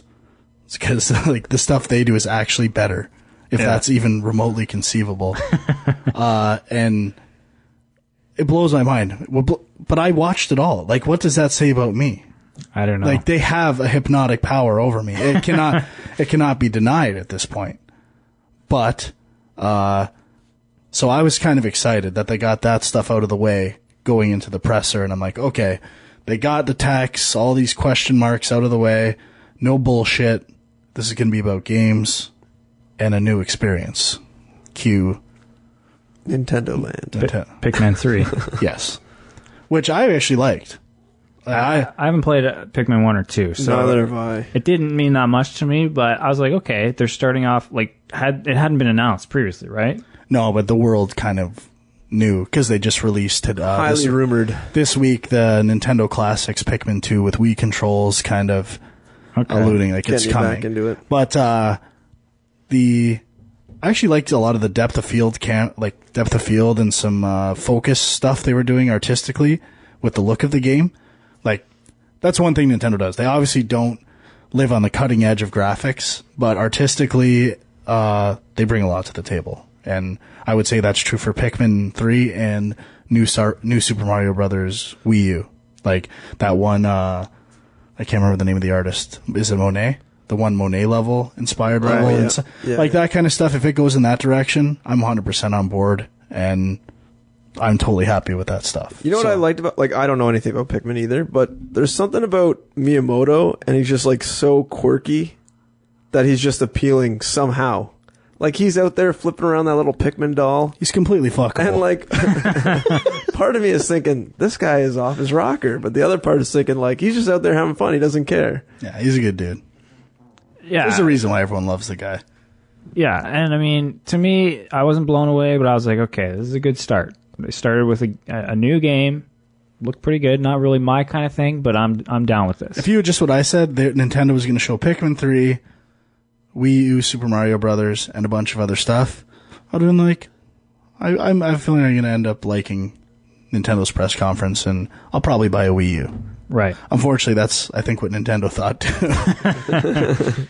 Yeah, I think the press conference just went, like, straight downhill after that. Like, they showed some okay games, but it was all stuff we had seen before. They showed, like 2 or 3 new Mario games. Well, I mean, I guess Paper Mario, and then 2 new Super Mario Brothers games. One for Wii U, one for 3DS. They showed Luigi's Mansion, which we already knew was coming. I thought that and the new Super Mario's Brothers Wii U, or whatever it's called, was actually looked really good. I thought those two really stood out. Paper Mario, I thought, was the dumbest idea I've ever heard of. Stickers? I got some stickers on the... Like, that's what you're pushing? Well, there's a little game called Costume Quest that I think you're a fan of that had stickers in it. Sure, but that wasn't the main focus of the game. No, have you played? So you're saying Nintendo's stealing ideas from Double Fine? I think so. Well, it crossed my mind. They may steal the idea of Skylanders for a future project. I wouldn't be surprised. You may see Pikmin figures. Isn't it Pokemon? Is it Pokemon? I don't know. Pokemon. I just, obviously they have the barcode reader on the controller that is set up for Nintendo toys, which I will probably buy. Every single one. I really will. I'm excited for that. I'm on the verge. I am this close, Sean Dwyer. This close. If you could see me, I have my forefinger and thumb. About half an inch. A couple millimeters apart. This close to getting involved in Skylanders. To buying Skylanders and starting to buy... That's a big investment. Starting to buy action figures. You might want to think twice. That's all I'm going to say. I'm thinking, but... I don't know. I'm super curious about that piece of shit. There's only one way to find out. The Paper Mario thing, like, I've kind of dabbled with the other Paper Mario games. Haven't really got fully invested in any of them, but I could see myself picking that up. I'm sure I'll pick up the Mario Brothers games, but that's just it. We're talking about no-brainers. Those are no-brainers. Exactly. The rest is the void that we were expecting them to fill with exciting stuff. You know what the problem is for me? I can't see myself picking up a Wii U anytime soon. That's the problem. Up to this point, I was not sold on the Wii U, but I thought this press conference, they'll probably prove to me why. That's what I thought too. It's worth buying. Well, I knew I'd buy one, regardless. I just didn't know how happy I'd be about buying it. Right. At this point, I'll be picking a Wii U up day one, but I won't be very pleased. I'll be... I don't want to buy this, but I have to buy this. Right, yeah. Nintendo is forcing me. Yeah. So, let's, as Francis, the angry video game guy, said, why the fuck am I going to pay $200 to play games that have been out for fucking since 2010? Well, yeah. He nailed it. He nailed it on the head. Batman Armor Division, or whatever it's called. Who gives a shit? Yeah, so they did... Well, last year, they were talking about how they're going to get back to the hardcore gamer, and they kind of hinted at some of these third-party games they were going to have. And they had a little montage of third-party games this year. I got them listed if you want to hear them. Let's hear it. Darksiders 2 is going to be out. Mass Effect 3 out. Tank Tank Tank looked like an arcade title. Could be all right. Frank. Tekken Tag Tournament 2, pretty sure that's out. Pretty sure I love that. Shrine 2 out. Ninja Gaiden 3 out. That's a huge one. Aliens Colonial Marines. I think that one's not out. Is that one yet. Not out.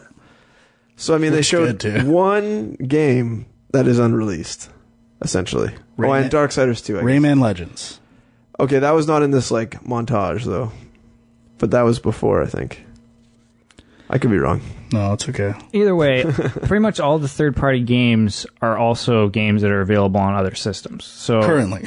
Yeah, currently a lot of them. And so it's a really tough sell. Like, I don't know. Like, it's not like the Wii U is going to be somebody saying, should I buy an Xbox 360, a PlayStation 3, or a Wii U? Well, you know what? I can get Batman Arkham City. I think isn't Bioshock Infinite supposed to be coming out for it. Like, I don't even know about that one. I think there's been rumors, but anyway, so they would be like, you know what? I'm going to get the Wii U. But that's not even a remote possibility at this point. Like, everybody's got these other consoles. They can already play all these games. There's no reason to play it on your Wii U. I think the problem that Wii U is going to run into is that their big market is like the casual gamer, old people, that kind of stuff that didn't know anything about video games, and they saw bowling and they're like, oh, that's cool. And then if they see advertisements for the Wii U, they're going to say, I already have a Wii.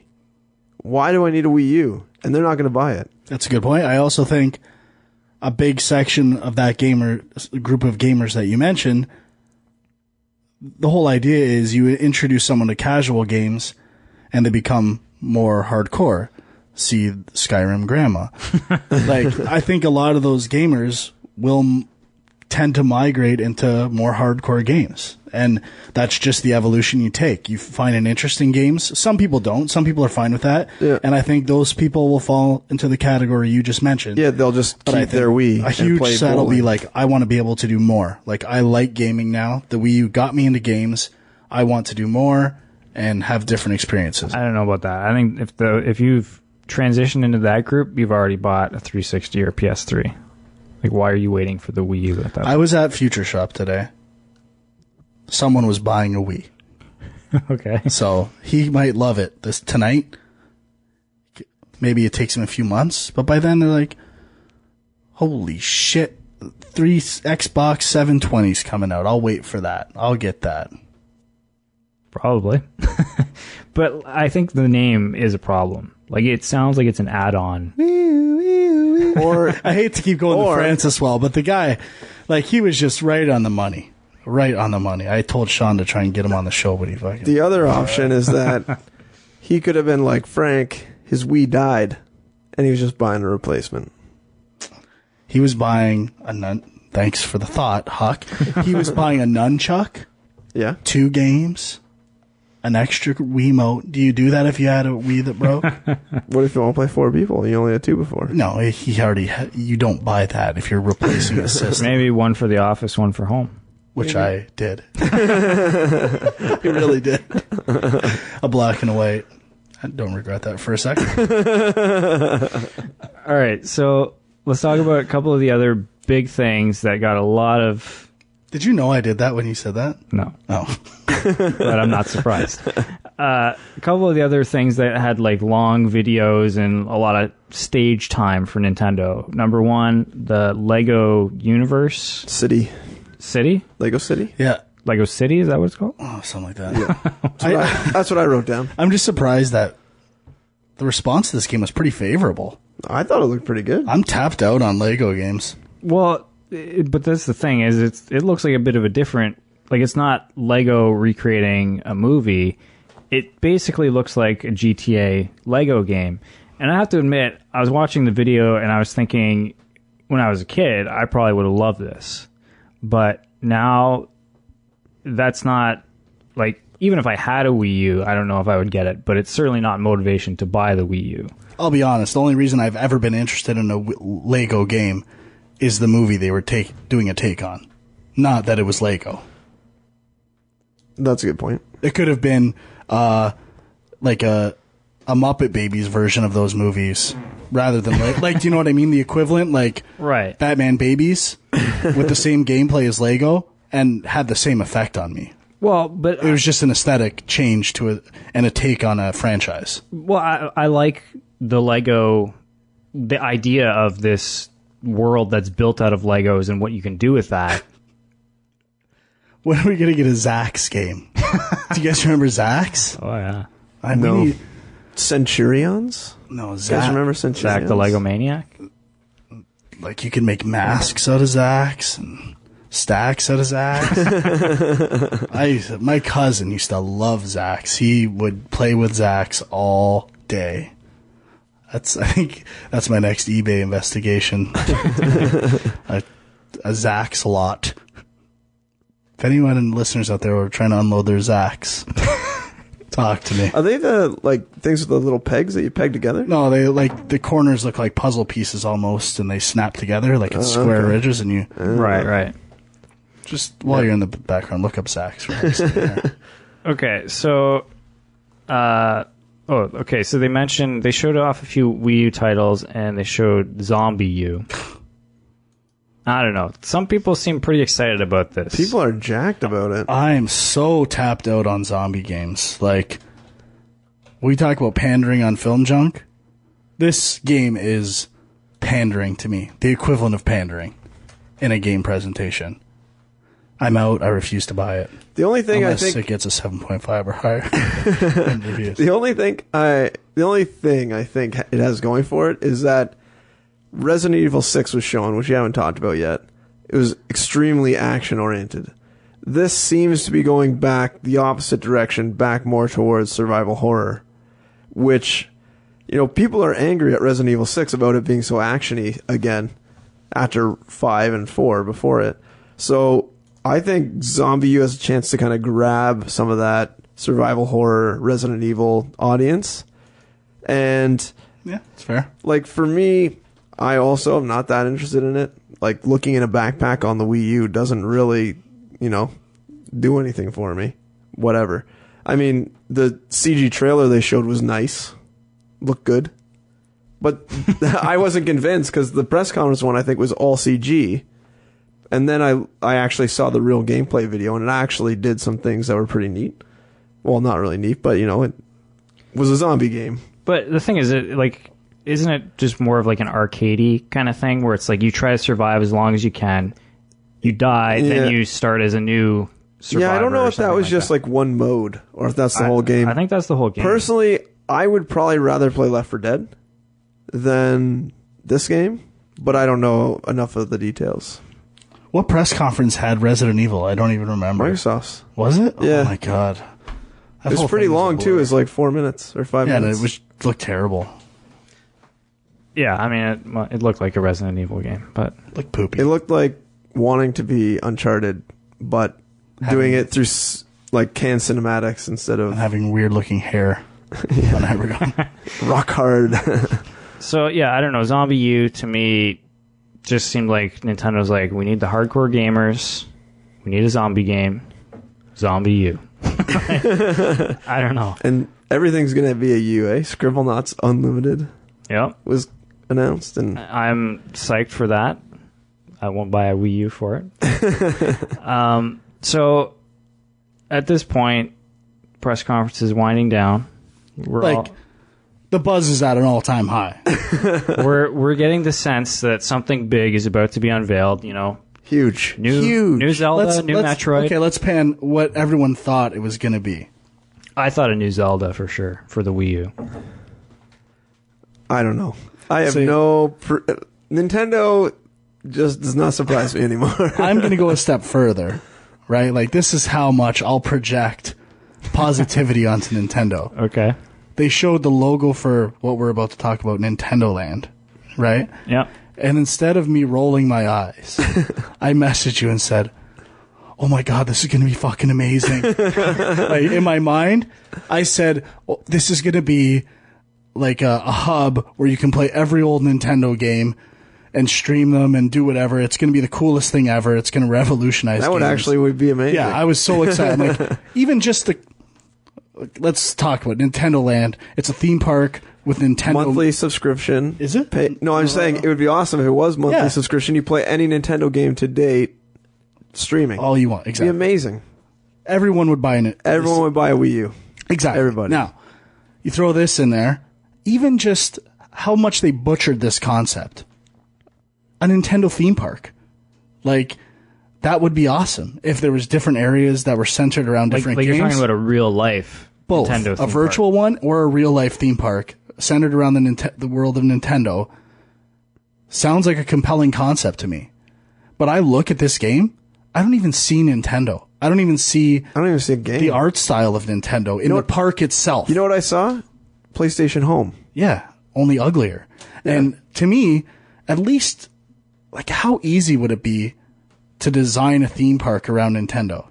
Like, to me, I think I could do it. Wave race. I couldn't do a great job, but I could do it. And I think I could have a lot of fun doing it. So to see this is the output of that, is the most uninspired thing I've ever seen in my life. And it honestly, it makes me want to vomit. You know what's worse than Nintendo Land? Ending the conference with Nintendo Land. Yeah. Why would you do that? That was the thing. I was like, okay, I don't like this, move on. And then it was over. And that's when I was like, what the fuck just happened? Like, seriously, the Nintendo Land thing, I don't even really understand what it is. I guess it's sort of a social network thing, but they have mini games based on Nintendo titles. But pretty much everyone, like you already said, Frank, pretty much everyone who heard about this thing was like, they should actually make a real theme park. I don't know what this thing is, but they should make a real theme park. And yeah, so this was their big new announcement, and it sounds like Nintendo's still trying to figure out the social networking online thing. Yeah, like the Miiverse has potential, but then I found out like they don't plan on having actual achievements. It's always been a buzzword, and trophies. And Nintendo has said games are not, we will not have a system for that for games. Games will have system-based stuff similar to the 3DS, but games are not required to have a system like that into them, which to me, huge mistake. It's all I wanted to hear. Now, had they said that, that would have been my number one on my top 5 of E3. Right. But it's not there. It's just, like you said it best on Messenger. I paused my lunch for this. Like, I waited to go for lunch for that. That is the ultimate offense. Like, I was complaining about Sony doing their stuff at night. Right. They did theirs at lunch. I guess West Coast morning, but I was very hungry by the end of this. And the worst case is being hungry and watching this. Like, it's just the ultimate powder kick. It's gonna go in a second. I think that Mama Burger special at A&W could not have come at a better time. All right, so yeah, I mean, I already thought at that point that Microsoft had failed miserably with their press conference, and Nintendo set the bar lower. So they brought it home. I thought Nintendo had, like, Sony was good. At the time, though, before I saw Nintendo's, I still thought, holy shit, Nintendo, this is Nintendo's E3 to lose. They'd have to fuck up really bad to not win E3. Yeah, I mean, they were the only ones who had a new console coming out. Like, there should have been so much new stuff they could have told us about, and it just was not there. And then they did that separate press conference for the 3DS, and I kind of thought, oh, maybe there'll be some new announcements there, but no. You thought there was going to be a 2D Metroid. Like, that's all you I want. didn't think there was going to be. I wanted there to be, but I had... Didn't they have a third conference, too, about something? I thought they had, like, maybe 3 conferences. I know Reggie appeared on some stuff. Bullshitting his fucking fat head out of some more stuff. That guy's got to go. Imagine if Nintendo courted Trenton. Pulled Trenton away. Courted him. Would that not be the ultimate union? pretty good. Like, we'd all be pretty excited about that. Maybe they should get some Girlwood. What would? Jumping ahead to Ubisoft's conference. No, you didn't see that? No, I missed it. Oh my god, the worst line in the world. Happened like 4 times. Aisha Tyler? Yeah. Oh, right. Gary's Facebook status makes sense to me. He said manwood, and I'm like, what the fuck? It all makes sense though. Good one, Gary. Good one. All right, so let's quickly get through EA and Ubisoft, and then we'll do our top 5. This is definitely running a bit long. So let's jump into Ubisoft then. A lot of their games were shown at other conferences, and we've kind of already touched on a lot of them. Splinter Cell Blacklist, we didn't talk too much about it. Yeah, it looks awesome. Yeah, it looked real good. I'm super excited. I loved Conviction. So the only thing I'm a little disappointed about is that it looks very unstealthy, but it does look really good. I've heard that there's still stealth options. Yeah, it was more for the presentation of the demos. Yeah. I actually like the idea of less stealth, or at least having more of an option for action stuff. This is another game that I think is definitely looking influenced by Uncharted. I mean, it's in broad daylight. You see Sam Fisher like climbing up the side of a cliff. Like that, to me, is I mean, it's kind of cool because it works in the sense that look kind of Assassin's Creed-esque. Well, I was going to say it seemed kind of James Bond-esque, which I think Sam Fisher could be, that could work for him. You know what's weird though? I don't really get the whole timeline of this game now, because he's supposed to be like the leader of Echelon or whatever, which would mean it's after Conviction, right? He was getting pretty old in Conviction. Do video game stories mean anything? Hey, they do. They don't. Like, this is why we always say the bar is so low.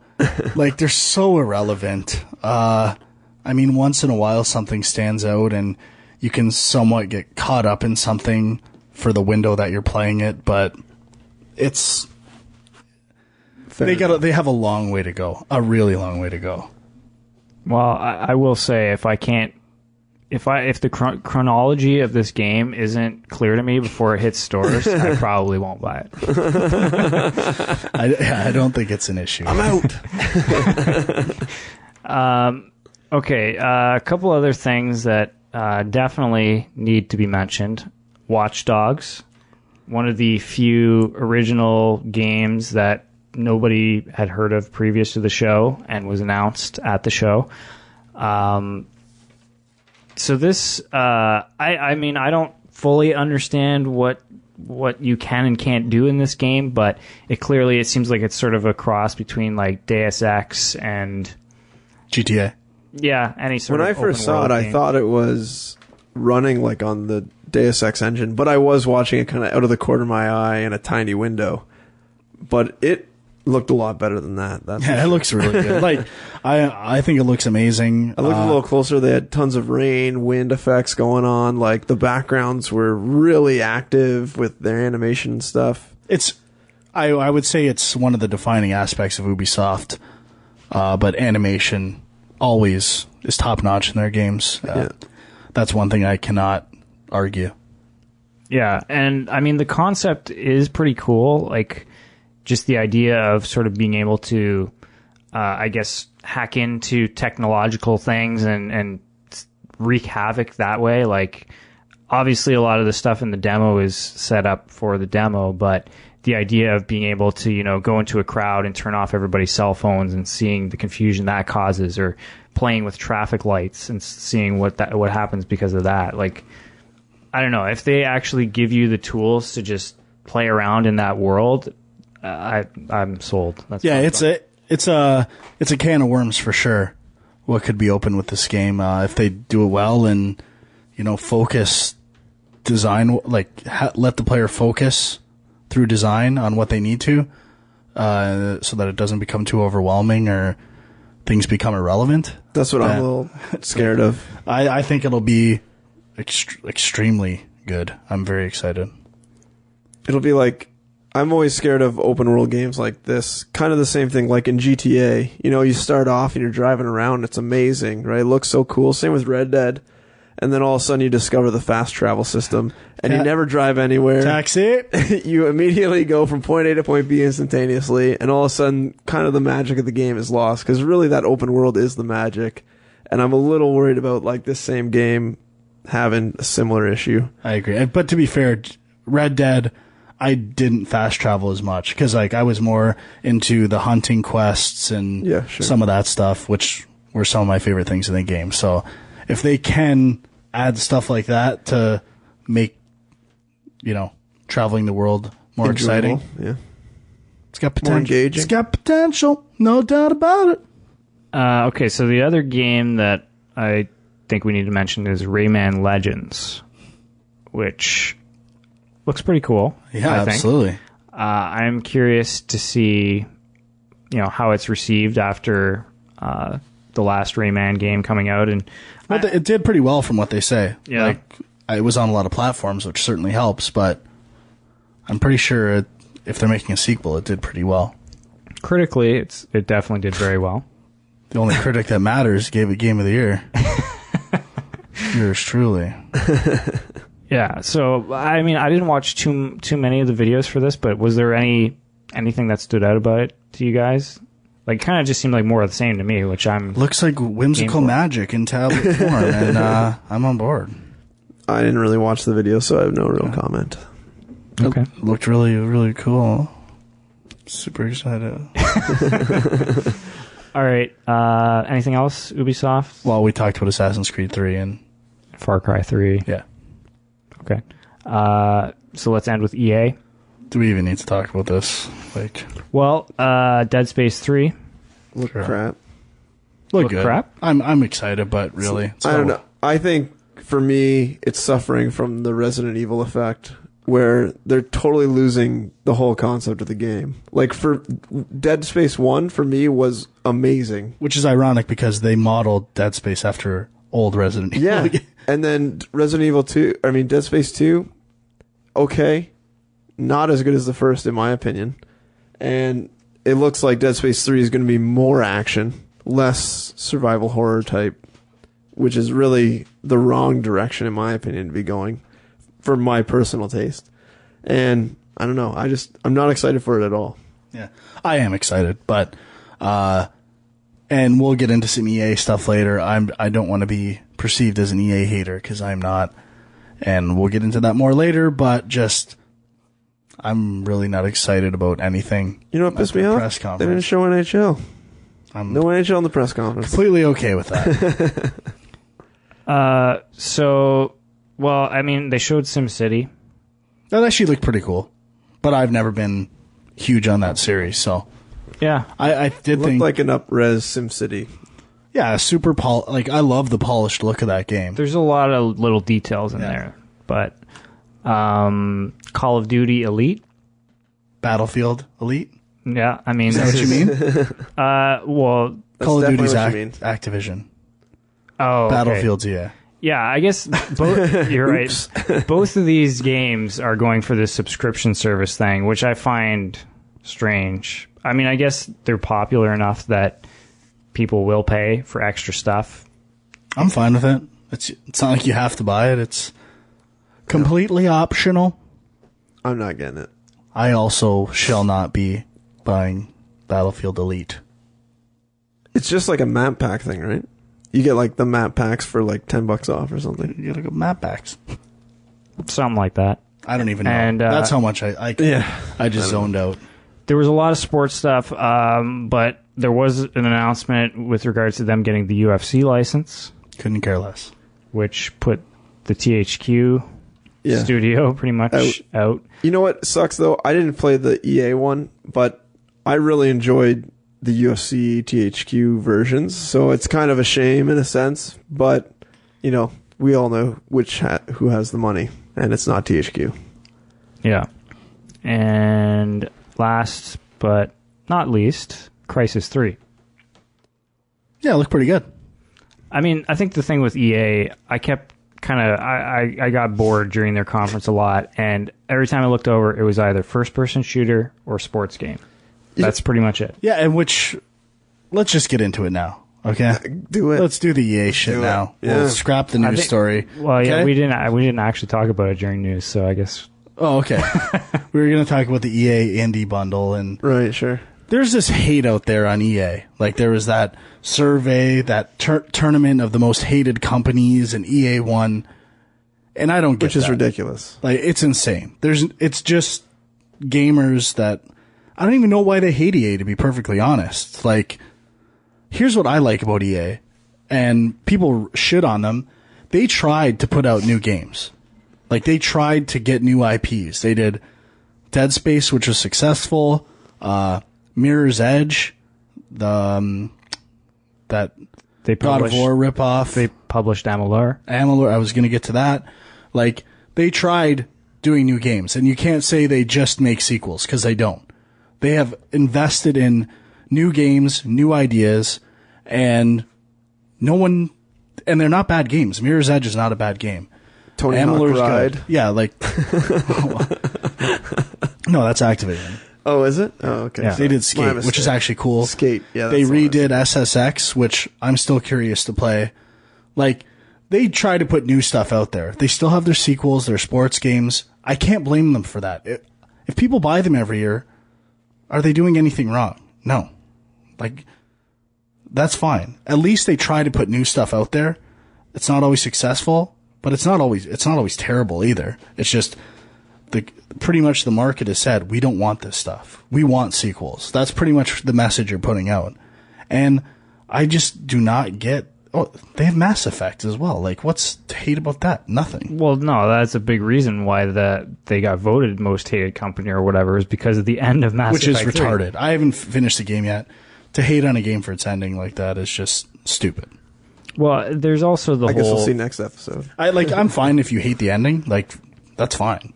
But don't shit all over a whole company. Yeah, exactly. I think the other thing is the DLC thing, which I don't think it's specific to EA, but they seem to be getting blamed the most for it, which is, releasing a game with not all the content there and then selling you add-ons later. And people seem to think it's a big deal if it's on the disc already, which we kind of have a junk mail with this too. I prefer it. I'm going to be the exception to this rule because it saves me from downloading it later. Like, saves your bandwidth. Do you know how much easier? Like, you think they can't take that off the disc? Like, you think it's that hard? They could do that. If you're going to buy it anyway, who gives a fuck? I'll save me a couple gigs of bandwidth that month. I don't give a shit.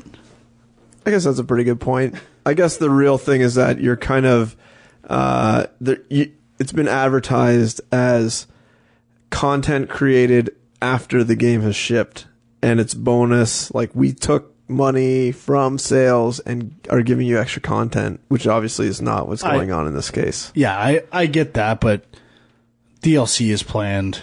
It has to way be. ahead of time. Look at Batman Arkham City. Like, all the DLC for that is interwoven into the main game. And the Catwoman Dragon Age is a huge example. So it's okay that Batman did an online pass for the Catwoman stuff. Like, well, I think some people would complain about that too, but I don't know why EA is the one specifically. I'm not crazy about the online pass, but it works. Like, I will not buy. I stayed away from buying a used Battlefield because I want the online pass and whatever. I mean, pony up once in a while. You know what I'm saying? Break out the wallet, spend some coinage. Stop hoarding all your nickels. Well, not everyone's, able to afford every new console like you are, Frank. So. Kill yourself. I'm joking, obviously, but I don't know. If you got to pick your spots, you pick your spots. Yeah, you don't need to play everything. You don't need to pick up every game. I don't see why people are so angry about an online pass. Skip that year. You'll save yourself $60. Yeah. Or buy another game that you want to play instead. Yeah, I'm still playing College Hoops 2K8. It's amazing. We haven't talked about on Game Junk before. Have we talked about the Pac-Man, Michael Pachter, much? I think we bet. We might have touched on him. I love this guy. Like, I love him. He's the greatest. And he makes one of the best points of all. If you don't like a company, if you are against what they do, don't buy their stuff. That's the ultimate thing you can do. You can That's complain capitalism. all you want on the internet, but obviously people are buying the stuff. People want it. So that's the way the world works. And that's the thing. It's like grim people reality. are complaining, but they're still buying it. So, and they're like, they hate that they feel that they have to buy it because they love these games. They're obligated to use their parents' credit card. Deal with it. All right. Let's get down to E3. brass tacks. Let's I'm already give our sick of fucking E3. top fives. Yeah, this has gone on geez. quite a while. What do you guys got? Number 5. We didn't really touch on Girlwood, though, but, Number 5 is a tie for me. no ties. God of War Ascension and Splinter Cell Blacklist. They're together as 2 games that I personally feel looked amazing and are getting very little attention. Okay. That is all. All right. My number 5, actually, I'm going to do a double 2 now. I just think about it. But I'm also pretty jacked up for Splinter Cell. And The Last of Us is number 5 for me as well. Interesting. Probably a little higher on some of your guys' lists. All right, well, I'm going to go. My number 5 is going to be a game that no one was talking about, but, whatever. Swan. Castlevania Lords of Shadow Mirror of Fate for 3DS. Interesting. Pretty long title. No kidding. We'll be getting into. I've been playing Lords of Shadow finally during my what we played. And I'm going to have to get to that, yeah. I'm excited That's for a good game. both new Lords of Shadows announcements from E3. Yes. But this, they didn't give me a 2D Metroid, but this apparently is mostly a 2D game. I will say this: what I saw of the 3DS version looked a little ugly. Like let's be honest here, Dwight. It looks like I wish it was a pallet of vomit. I mean, they're tying it to the Lords of Shadow thing. I get why they're doing it. I would have preferred just a totally new Castlevania thing, whatever. I think that's probably why it doesn't look as good, because they're probably taking the models and whatever and dumbing them down. But yeah, I don't know. Number 4 for me is Watch Dogs. Nice. Okay. My number 4 is Beyond. Ellen Page. My number 4 is The Last of Us. Oh. My number 3 is Assassin's Creed 3. Wow. Actually, that didn't even hit my list. My number 3, Hitman Absolution. We didn't really talk about it too much, but for some reason, I've never played a Hitman game. For some reason, I'm excited for this game, and I don't know why. Well, another game that, like, I was looking at some best of E3s. Everyone seems to be loving that new XCOM game. Oh, yeah, I haven't even watched anything about it. And everyone's saying it's like the game of the show, so I'm fucking out of touch. Which one, man. the first person or the strategy one? I don't even know. That's how out of touch I am. I don't think the first person one is There? I think they were just showing the strategy one. Oh, okay. And they're saying it's like a perfect next-gen evolution of the series. So I'm not a big XCOM fan, but if you are, never played the original. get some girlwood for that. All right. What was your number 3? Hitman. Hitman, right. Listen, man. Yeah, the killer nuns did it for you, right? Definitely. The nun killer. Put it over the top. They're hot. Let's be honest. It wasn't 4, but that topped it up to 3. All right. Actually, my number 3 is one that we didn't talk about at all, and I don't even know if it was shown at any of the major press conferences, but Dishonored, which I think is coming out later this year. There's been a lot of hype about that. A lot of buzz about Dishonored.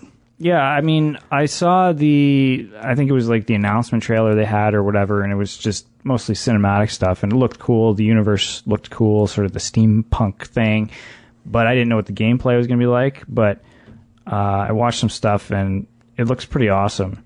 And actually, one thing that was in the game I was kind of surprised about, the player has like a teleportation ability. So it's like a stealth kind of thing, but you can like teleport like all around. And I don't know if too many games have really done that. Like, because it's actually pretty hard to plan for. Like, I remember we were working on a game at one point that was going to have that ability, and it was just like you could go anywhere, and it totally fucked with the design of the game, and they just had to cut it eventually. So seeing it actually in use, I was like, this looks really fun. So any game with Nightcrawler. X-Men? Yeah, but They always limit the range. yeah. Number 2, we're going way off the map here. Whoa. No, Metal Gear Solid Revengeance Oh Rising. God. Rising Revengeance. Did they even show that anywhere? They showed it before E3, but That trailer was horrible. oh, fuck you. Like, that's what I want from a game. That gameplay demo, that's The gameplay looked cool. but where the I'm actual, at. I want it, and I want it bad. Girlwood. It was pretty cheesy though. Fuck. The actual non-gameplay trailer they showed. Looks amazing. I'm so excited He's for this game. jacked for his 3-hour final cutscene. Instead of 2.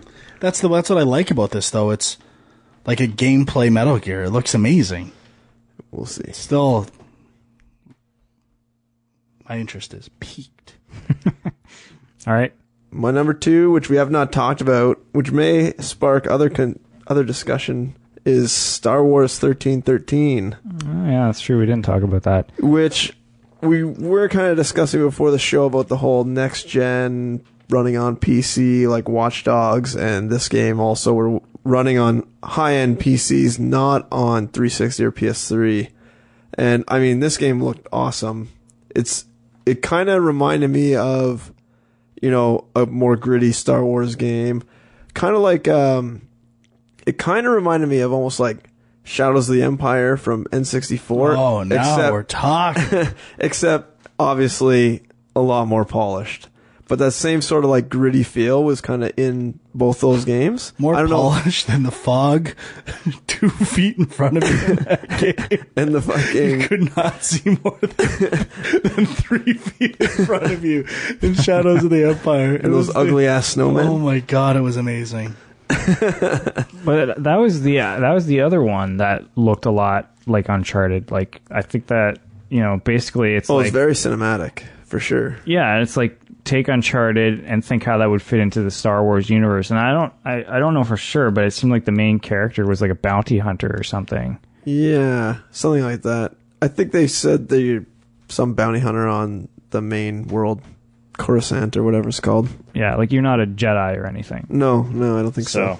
Yeah, that looks very cool, actually. Okay, number 2, Watch Dogs. Already talked about it. Go. Number 1, The Last of Us. Wow. Number 1, South Park, The Stick of Truth. Nice. All right, Frank, you ready for this? Is it The Cave? Unfinished Swan. Number 1, Beyond Two Souls. Oh, Whoa. Get out of here. I can't believe it. I really can't believe it. Someone loves Ellen Page. The thing is, like, I had a lot of issues with Heavy Rain, but I saw some potential, and I'm hoping that potential is now realized in Beyond Two Souls. So basically, you're basing all this on a lot of hope. Yeah, I would say This is the game if you hope the hardest for everything to go right with it, this will be the best game. Exactly. He's basing it on David Cage's directorial. But couldn't you apply that hope to everything, like to any game? Like, Well, I really hope this game is as good as it could possibly be, so it's my favorite game. Well, it's based on from what I saw, I think it has the potential to be amazing. It's not just like, well, I hope it's amazing. It's like, I think it will be amazing. That's why it's my number 1. Based on hope. You're so full of shit, man. All right. Sean, go home. Come on. Get out of here. I am home. So, honorable mentions. I only have one. I have none. Peter Molyneux's Experiment. Well, I, for one, cannot believe you did not mention NBA Baller Beats. I am actually excited for this game. Like, I can work on my game in my basement. Like my crossover. I have to admit, it looks... Except shooting properly. Well, I can, believe me. Shoot the lights out. I have a smooth stroke. That's the least of my concerns. Stamina, dribbling, definitely aspects of my game I need to work on. And this is the perfect opportunity to listen to some killer beats and so for people potentially break the retro. So for people who don't know, it's a Kinect game, and it's like a rhythm game, but you actually use a real basketball and you bounce the ball to the beat, and you have to dribble the basketball. And you have to actually, like, you know, do crossovers and moves to match. It's sort of like a cross between a dance game and, you know, like a Guitar Hero with a ball kind of thing.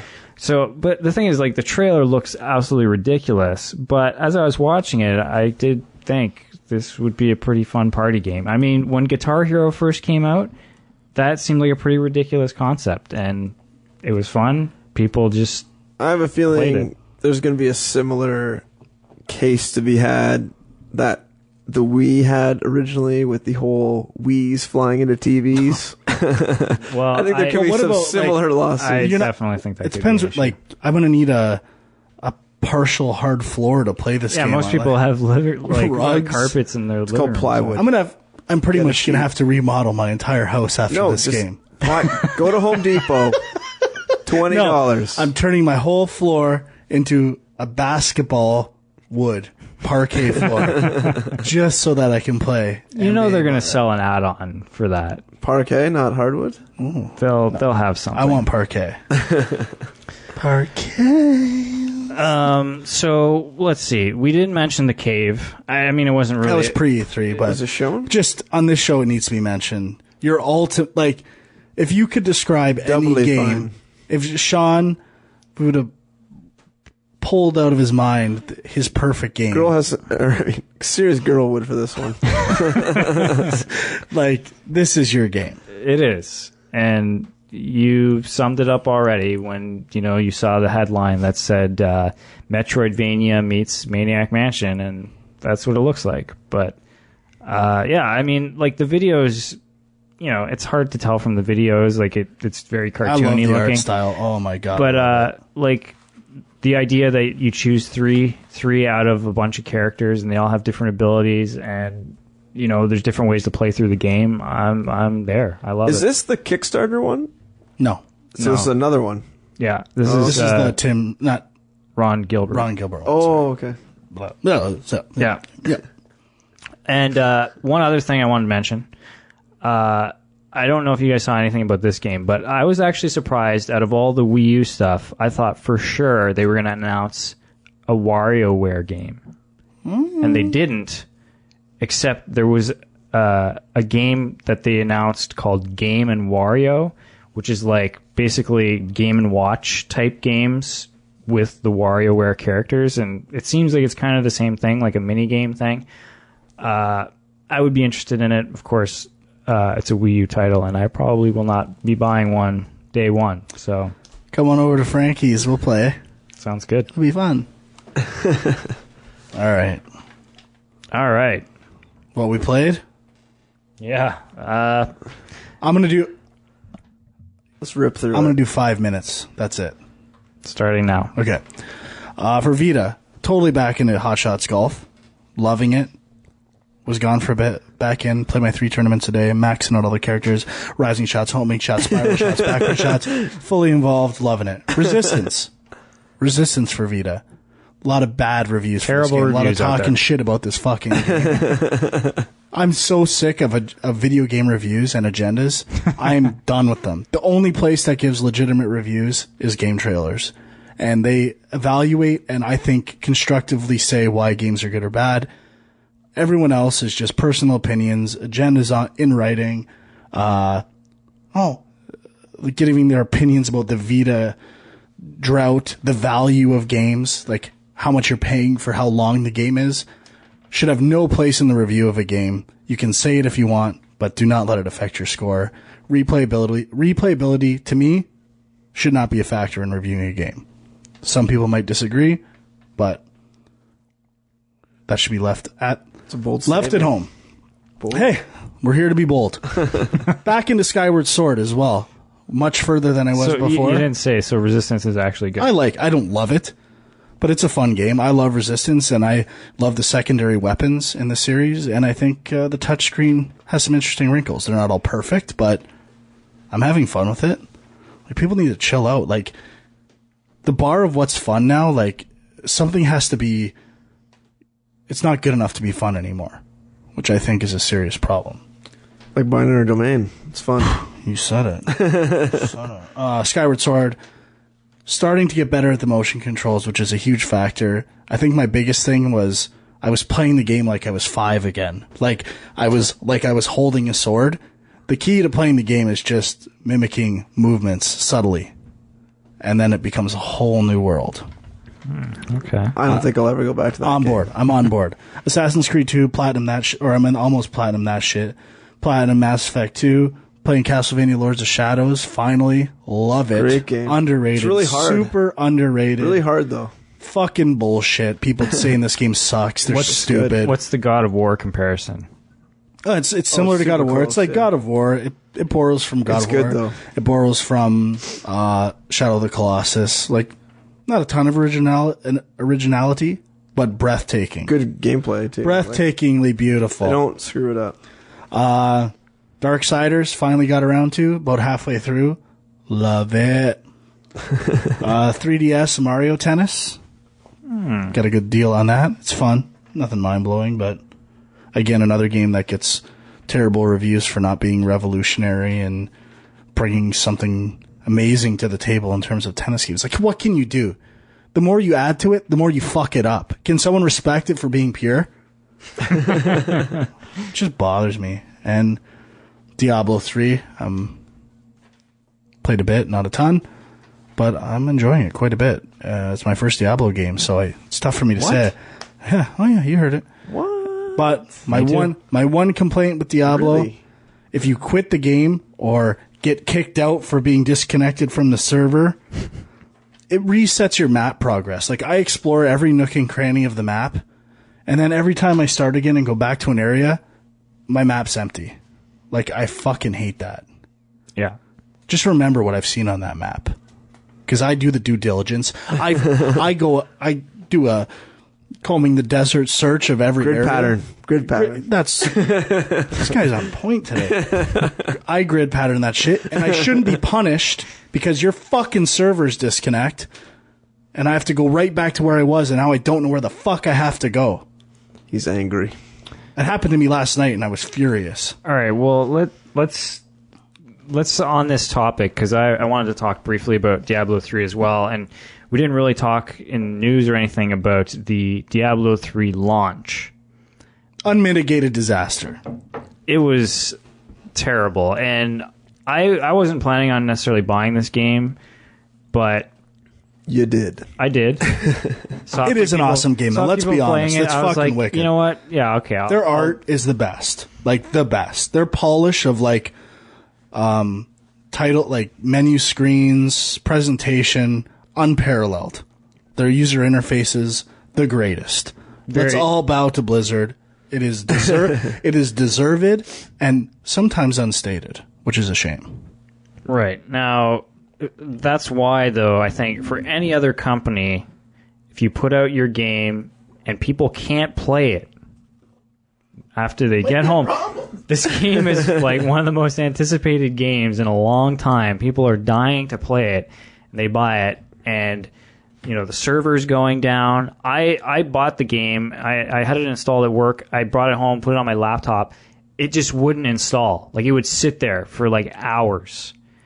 And you know, you go on forums and there's millions of people with, oh yeah, change this file, or, you know, run this in Windows XP compatibility mode. And it was just, like, I was trying everything. Millions of people, millions with the same problem. And it took me like 2 days before I could finally... a lot of forum posts to read. Yeah, oh yeah. It took me like 2 days before I could finally get it installed. And honestly, I think it was just the server was overloaded. I mean, as ridiculous as that sounds, I don't know how Blizzard couldn't have been ready for the load, but they weren't. And It's too big of a load for them. And yeah, I mean, I cannot comprehend. Like, if it wasn't Blizzard, if it wasn't a game that people were willing to put up with all this bullshit for, it would have been game over. Like, it's retarded. But I haven't picked it up yet, and I mean, not because I don't want to. I just have no time to do it, so I'm not going to. Especially with... Well, I mean, I think the problems are mostly resolved now, but I think I'm interested in seeing sort of like how the sales are affected due to this always having to be online to combat piracy. I'm kind of interested to see how high the sales do go of it. It's already pretty high. Just to get a real, like, a pretty good gauge of how many gamers out there would buy this game, because you can't buy it used, right? Yeah.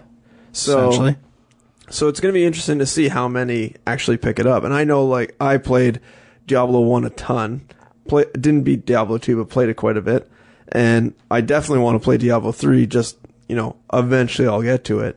The other thing that this brings up, though, let's say, is that I eventually get to it in 5 years. Will I still be able to play this game? Oh, yes, you will. I'm sure I will, too. But the question is still there. Like, I will be able to play Diablo 2 essentially till the end of time. This game, I will not. Because I'm pretty sure I heard that they actually pull down the enemy layouts from a server. And that's also how they combat. Well, I mean, this is one of the big reasons why I'm not big on PC games. Like, it sounds stupid, but it's like 5 years from now, can I play that PC game anymore? I don't know. But if I still have the console, and it's a console game, I can play that game. Yep. Now, granted, they're saying the next-gen consoles may have online requirements as well. Getting back to that's another reason why I'm in favor of on-disc DLC, because you'll always be able to play it later, where who knows, once you get new systems and using other discs, you have it. You have it somewhere. Right. Rather than a digital download. Yeah. On-disc DLC for the win. Love that shit. So a couple other things about Diablo 3 I'll mention. Like, it is my first Diablo game as well. But as I had said before, I played lots of games that are Diablo-esque. I've enjoyed them. But the one thing I had never played is like with the mouse, with the point and click sort of combat and stuff. And I actually enjoy it a lot. I've been playing as a demon hunter, so it's a lot of ranged attacks. So it's just awesome to be able to point and click at all these distant enemies. And I don't know why, like, there aren't a lot of, I guess, Torchlight, I guess, probably uses that interface as well. But not a lot of other games use it, and I think it's pretty cool. The one thing I will say that I don't know, like, I get the addictive nature of Diablo and these kinds of games, but I find myself unable to play for long stretches because I get a little bored. I'm kind of that. It's kind of repetitive. I'm not super addicted. I find I'm mostly selling equipment I get, and that whole process of selling and churning can get a bit tiresome. Are you guys participating in the auction house now that it's live? I have not yet. No, I'm kind of curious, though. I mean, I don't know. I have no idea what the odds are that I would ever stumble on something that would be worth selling, but... Like, what's the market value of Diablo gold right now in real dollars? I have no idea. One piece of gold in Diablo. Don't know. I can't see how it could be... It's got to be less than a penny. Like a millionth of a cent. Like, it doesn't make any sense to me how that could be worth that much. And I don't know I don't think you can redeem your money. There's websites, like Blizzard credit, right? Right. But there's websites you can go to right now. Yeah. To like sell your Diablo gold for real money. Like just really? Straight up at a current exchange rate, which is insane. It's like a real currency now. Yeah. Well, that's crazy. WoW's like that too. Yeah, sure, yeah. But whatevs. Yeah.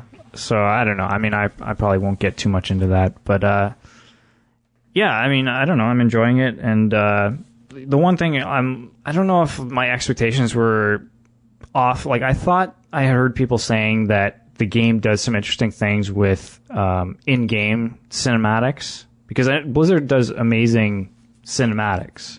But I had heard that there was a lot of in-game stuff, and I've finished the first act, and I don't know. I didn't see anything all that amazing. Like, it's mostly just pretty bland dialogue, and, occasionally you'll see some characters acting some things out on screen, but there's not much there in terms of storytelling.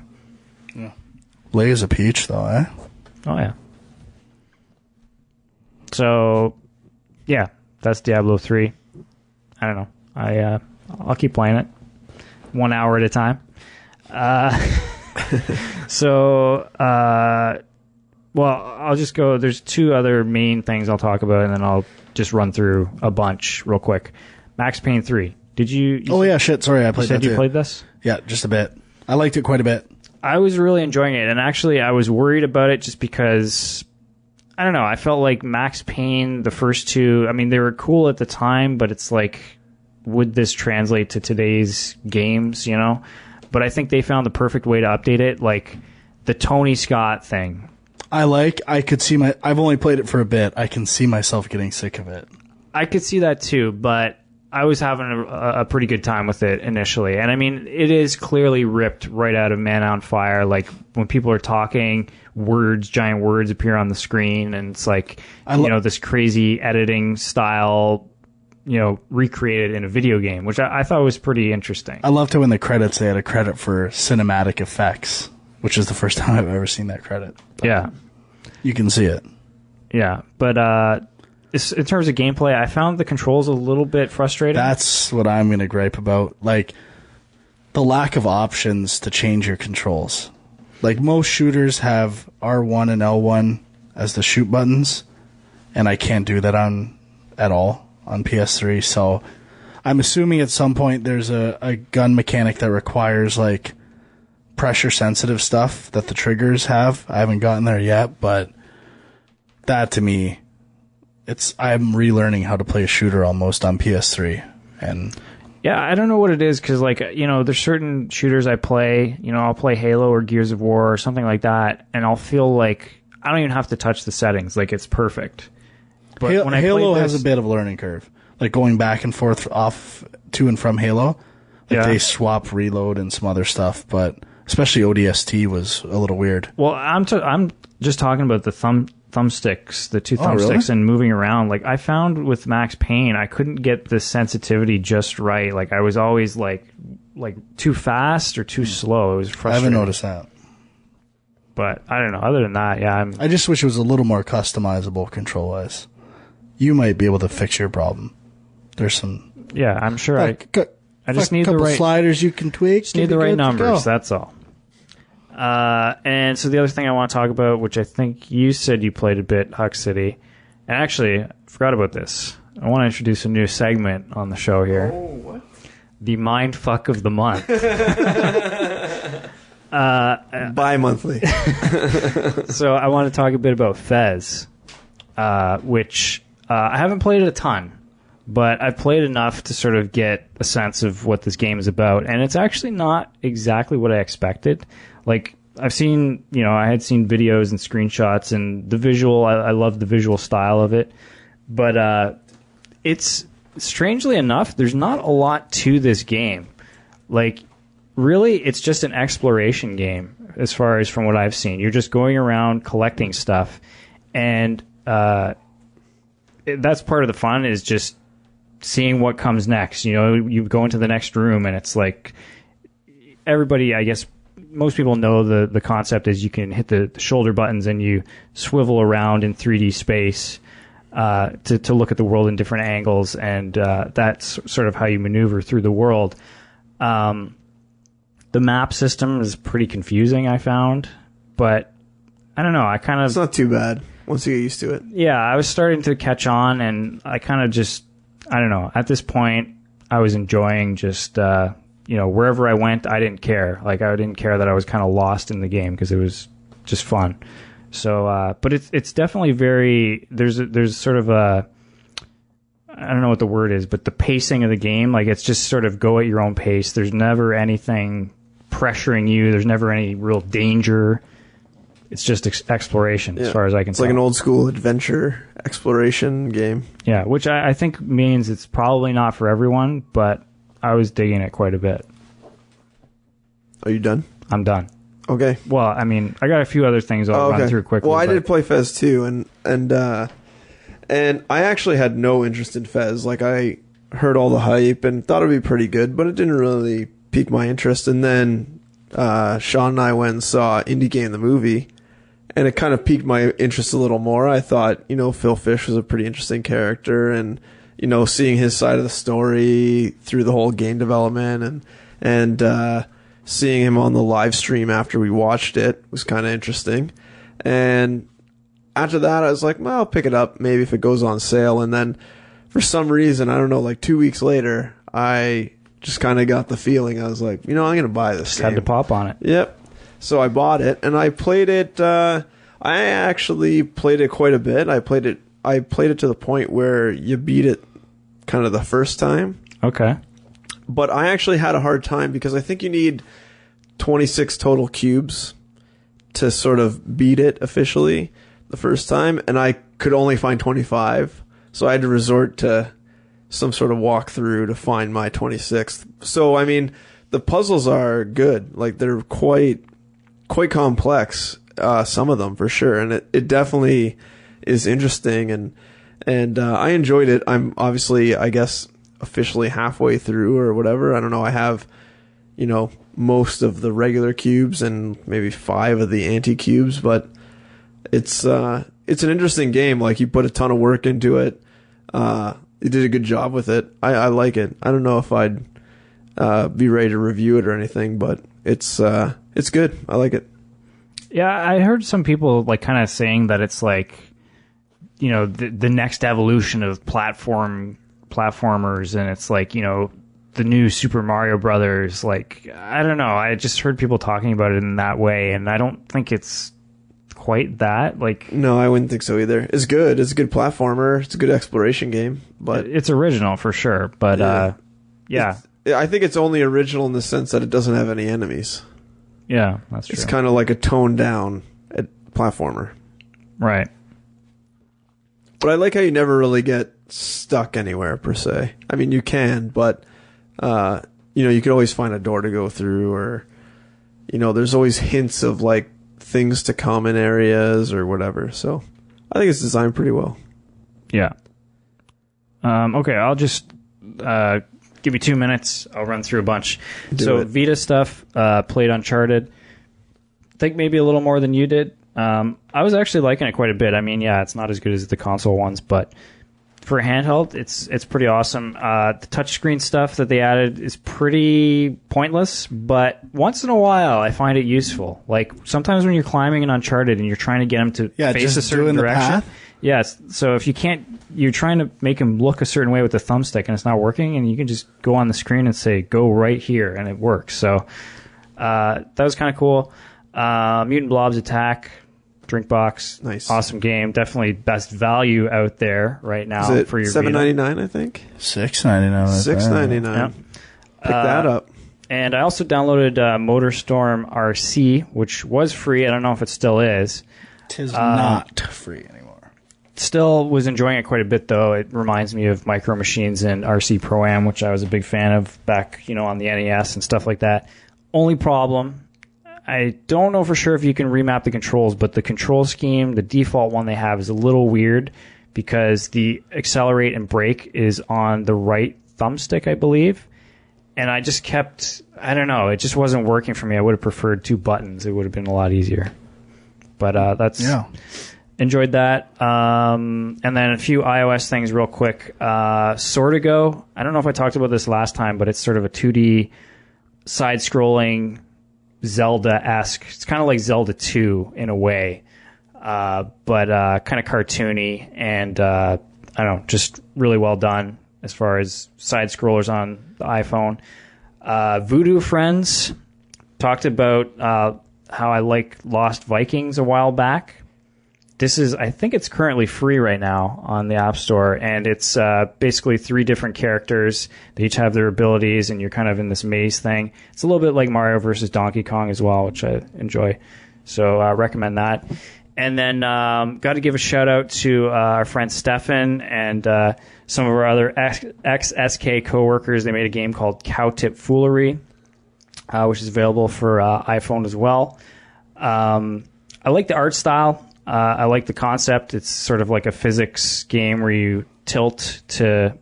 it's almost like... it's kind of the level design of like a Where's My Water or the Angry Birds, I guess. Yeah, with like a farm theme. The issue I had with the game is like the first bunch of levels are really easy. And then all of a sudden you hit a point where there's like a new mechanic they introduced where I think it's like a kite or something that you have to fly through obstacles, and it got really hard all of a sudden. But to be fair, your definition of hard is that is true. But yeah, I don't know. I've only played it a bit, so it's tough for me to say. I've only played it a bit too. Because I think I'm on like the 4th level. I have the worst time downloading iOS stuff. Like it'll take me days before I can. I don't know if it's my router or what, but I click on stuff, unable to download, and I just want to snap. So I finally kept trying it over and over again last night so we could talk about it, and I only got a few levels in, but I don't know. I'm hoping there's like some more subtle stuff, because I like how each level is a little different too. Like it seems like there's the scope of artwork could potentially be big from what I've seen. So from the size of the app. No, like base that too, and like just how the farmer reacts in a lot of different ways. I like that, and I'm curious to see how far that goes. Or I'll take credit for the update. I gave Stefan some feedback.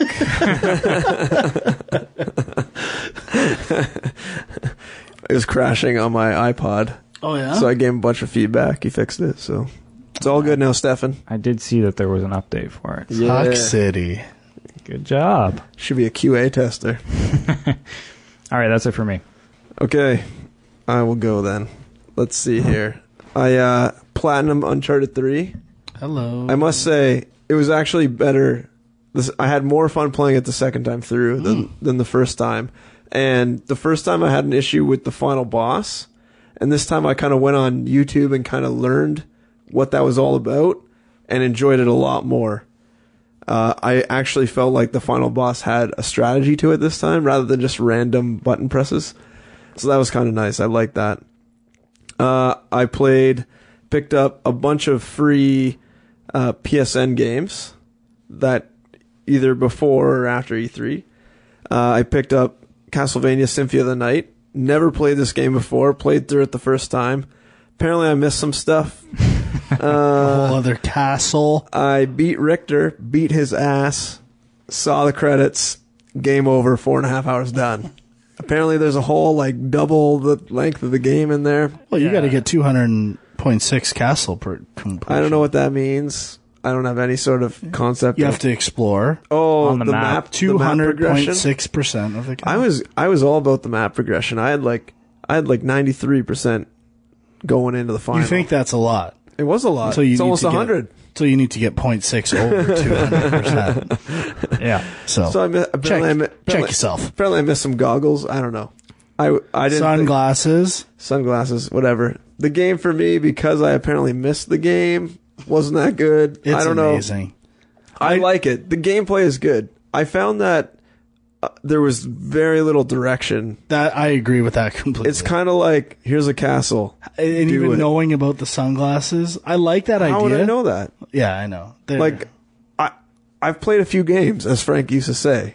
I've been around the block. I played some games. But I also respect that about it, too. I respect that it's like, fuck you, this is the game. If you can't handle it. I do, and I do beat agree. Richter and go to bed. I do agree that it would... Open your eyes, man. Open your fucking eyes. I do agree that, like, there's two scenarios I could see. One, you talk to your buds, and they're like, what? You didn't fight Dracula or whatever it is. I don't even know who the boss is. And then you go back and play again, and you get a mind fuck right there, right? Mind fuck of the month. I would say I would put that up over whatever his mind fuck was again. So then the other scenario is you play through it once, you beat Richter, no big deal. You feel like going back to play it, all of a sudden you're like, I'm going to explore the whole fucking castle. You find the goggles, all of a sudden there's double the game that you didn't know about. Mindfuck. Have you gone to check that you didn't have the gaggles and just not have them equipped? Oh, that's probably the case. Yes, because I'm pretty sure you get them. I didn't know you had to have them equipped. And that bitch tells you, put your fucking sunglasses on, man, to see the true form. I don't listen to bitches. Okay, a couple things. Amazing voice acting. I think it's been well documented on this. One of the greatest of all time. And care to look at my wares? Seriously, awesome music. Oh yeah. Yeah, the music's good. That's all. And I don't know, just explaining some of the mechanics, like when you get the wolf, I never used the wolf. Not a single time. I don't know what that's for. I got it. That relic is key, or that familiar is key. It's not familiar. To explore the upside down water. Upside down water. To get 200 points, the full percentage, you have to use the wolf running in the water or jumping in the water to get some of the... Yeah. Anyways, I don't know anything about that. Pro tip. Moving on. Moving on.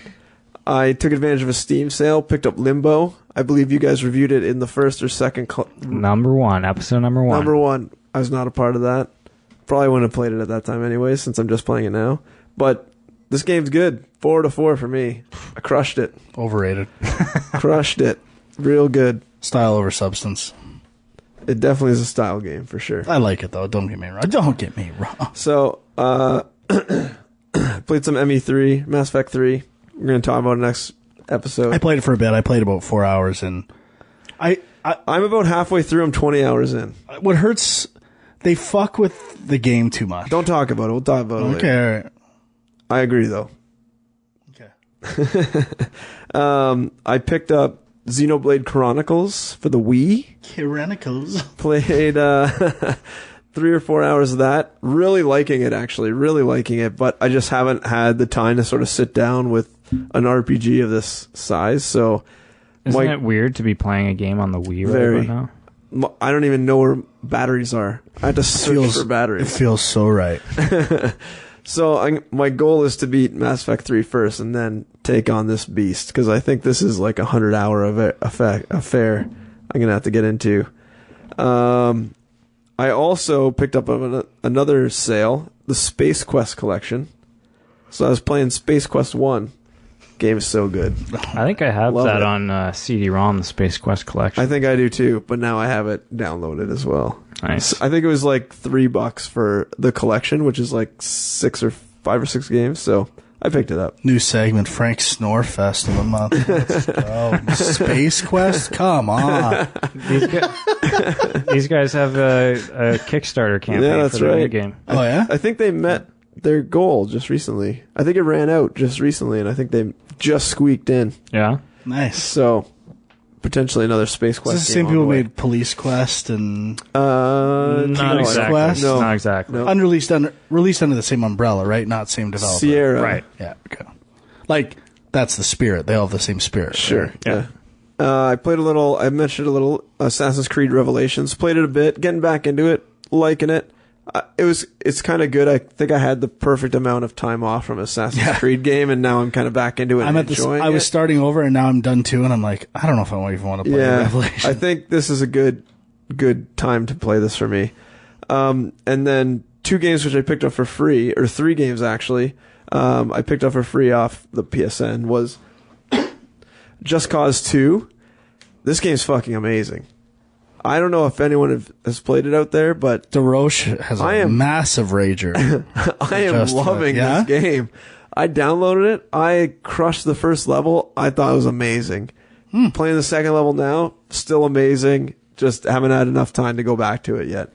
But this game, like it might be just cause for me to pick it up. So I hadn't really played it at all. Didn't really know much about it. Knew of it, but after I played it, I was like, this game's amazing. What did it get on IGN? I look, and it got like an 8.9 or something, like really high score, but I don't think anyone bought this game. I actually did buy the game. Oh, did you? I have it, and I have not put it in yet. So. Well, you could have downloaded it for free. Yeah, really. Sell your copy. But it is one of those games that was kind of like, at the end of the year, people were like, oh, this was a forgotten gem kind of thing, but yeah, I mean, I didn't play the first Just Cause, so, Just Cause 2 meant nothing to me, but... I'm basically in the same boat as that, but I'm enjoying it a lot. The thing that apparently everybody loves is the grappling hook parachute combo. Because you can, use a grappling hook to, hook onto a helicopter or something and fly up really high, and then use a parachute and just go wherever you want. Yeah, it is very open world, and they kind of let you go wherever. I haven't really gone into any of those, crazy techniques, but the last time I played, I climbed up some huge building and fell off and died. So, I mean, I obviously forgot to pull my parachute. That's how experienced I am in the game right now. So, it was telling me to pull a parachute. I just didn't hit X in time. So the other free game I got was Saints Row 2, which I'd never played. I played Saints Row 1 and really liked it. Didn't beat it though. Saints Row 2, I'm enjoying it. I kind of had an itch to play a Grand Theft Auto type game, and this is kind of scratching that itch, although it's definitely a lot less polished than Grand Theft Auto. But I'm enjoying it. It's pretty good so far. I'm actually interested in Saints Row the Third. It's getting a lot of... It seemed like they kind of just took Grand Theft Auto and what they did with the other 2 games, but just went totally over the top, and I can respect that. So the other game are you going to... No, I go ahead. Just cannot respect that. The other game I got which Dwyer may appreciate off the PSN sale, Choplifter HD. I downloaded it. I haven't played it yet. So amazing. Really? I'm loving it. I think Now, Choplifter is honestly potentially the first game I ever played I think Commodore? it was on VIC-20. I think I played it on the Commodore, and I loved it on the Commodore. But, you know, like, this game so far, I mean, I played the first full area, which I think is like 4 or 5 kind of sub-levels, and then I'm kind of halfway through the second area, and I'm loving it. I don't know, there's nothing to it. It's kind of like, take off, shoot some guns, pick up some dudes, and go back. That's it. That's the game. So good. I don't know what it is. Sounds good, man. I love the simple aspect of it, you know. Apparently you can upgrade your helicopters to have more guns, more people capacity, all kinds of stuff, but I'm loving it. If it ain't broke, don't fix it. That's right. So good. And that's it for me. All right. Well, we are definitely running long. I think we should answer a few junk mails. We probably won't get to all of them, but let's see where we go here. Let's crush some. Let's start with one from last time that we didn't get to. This was from Tom, and he asked, what are some of your favorite arcade cabinets? I recently bought an Area 51 cabinet, and now I have all the high scores. Did we do this? I thought we did that. We didn't get around to this one. I definitely remember we had to end before this. Arcade cabinet, Turtles in Time, Killer Instinct, Cruising USA, Revolution Mortal X. Kombat 2. Revolution X is a very good one. Yeah. I didn't play many arcade cabinets. All I played was like the fighting games, like the Turtles games and the like X-Men Simpsons Marvel arcade, thing. And like, I mean, Wolfenstein or whatever it is, Area 51 was like obviously the big one. Another one that I've never played, but I've seen videos and looks pretty cool is the Willow one, the Capcom Willow arcade game. I didn't know they made one. Might want to take a peek. You know what? You know what I always wanted to play? Going back to a Film Junk premium podcast in Terminator 2. He's in the arcade. And he's playing that like Afterburner. Oh, Afterburner, game. yeah, the full Afterburner. I always wanted to try that. That's pretty sweet. Never played it. Okay. So next up, we got one from Ian. Oh, Jurassic Park 2, the shooting game, where you're inside the... Yeah, that's a good one. If I could have anything in my house, that... Oh, Frogger. Frogger. I played Frogger. And Almost forgot. Pac-Man. the ultimate. Daytona USA, the original, would be... Of course. The greatest edition. You know what? Those racing games are still good. If you go to like old arcade and you get like the four side by side, you're racing and then you grab the other guy's wheel and we should do a Game Junk trip to Palladium. Oh yeah, that'd be amazing. Record it or something like that. Live stream. Just audio. Record the audio. Game Junk meet and greet at Palladium. We could get the IndyCar 8-man races going. I've never been to Palladium. Just get fucking smashed. I'm not around the corner now. I know. It's literally like 4 minutes from my house. Let's do it. Okay, sorry. All right, so this one comes from Ian. He says, is the PlayStation Plus on live model of a library of games for a monthly fee the future? As a noob to PS3, I found it a great way of getting full games for free, and it seems like great value, but also could be something that makes people less experimental with their choices. I definitely like it in opposed to the idea of streaming games. Like, the games on your console, you're not worried about, Diablo server issues, stuff like that. I would take that over something like OnLive any day of the week. I think it's a great deal, obviously, but I don't think it'll be the future, especially now with sort of the rise of the cheap indie game, because there's no way you would pay a monthly fee to get $60 games and $5 games, because I don't know how you would distribute the money to the people, because obviously if you're playing one flat rate, let's say you're paying $30 a month, right? And I come out with a $5 indie game, I'm not actually going to say it's $5, I'll say it's $60, and then I'll get the same cut as a $60 title, like Saints Row the Third, or it does introduce some Uncharted, some financial problems. Because you're not actually paying $5 for that game anymore. You're paying a flat rate. There's no actual monetary value to your game. They might even divvy it up based on usage, like how many people are playing the games at any given time, monitoring that. But I don't think that would work either, though, because you'd have obviously Call of Duty crushing it, but then you'd get, let's say a crappy Isn't that the way $60 it should be, though? If everyone's playing Call of Duty, shouldn't they get the most money? No, I agree with that. Yeah, but I'm saying, let's say you get a $60 game that sells 1 million copies, and then you get a $5 games in quote that sells, whatever. Yeah, I know. is. I get what you're saying, man. 10 times that or whatever. I can see this working. It does pose problems. I'm just playing devil's advocate. I can see this working almost exactly like Netflix. Like, you're not going to get the newest, latest, greatest games on this service, but like, something that's a year or two old, now you get it added to this library, and you have access to all kinds of older games, some newer ones, some indie ones. I mean, PlayStation Plus is great, but I mean, obviously they only give you access to a select group of games at a time. But what if every single thing that's ever been offered on PlayStation Plus was always available to you? It's always available to you for a cost, not for free. No, but he's saying game's been out for 2 years. Let's hypothetically take it off store shelves. It goes into this magical obviously area. Poses problems. People just wait for it to be free, but it's an interesting thought. People do that on Netflix. Anyway, yeah. So, or they wait to get it used for $10 or something. So. I agree. The only thing is that with movies, if a movie comes with DVD, you don't have $5 DVDs and then $60 DVDs. You have $10 DVDs. Every DVD is $10. Well, roughly. What about the Disney Vault concept?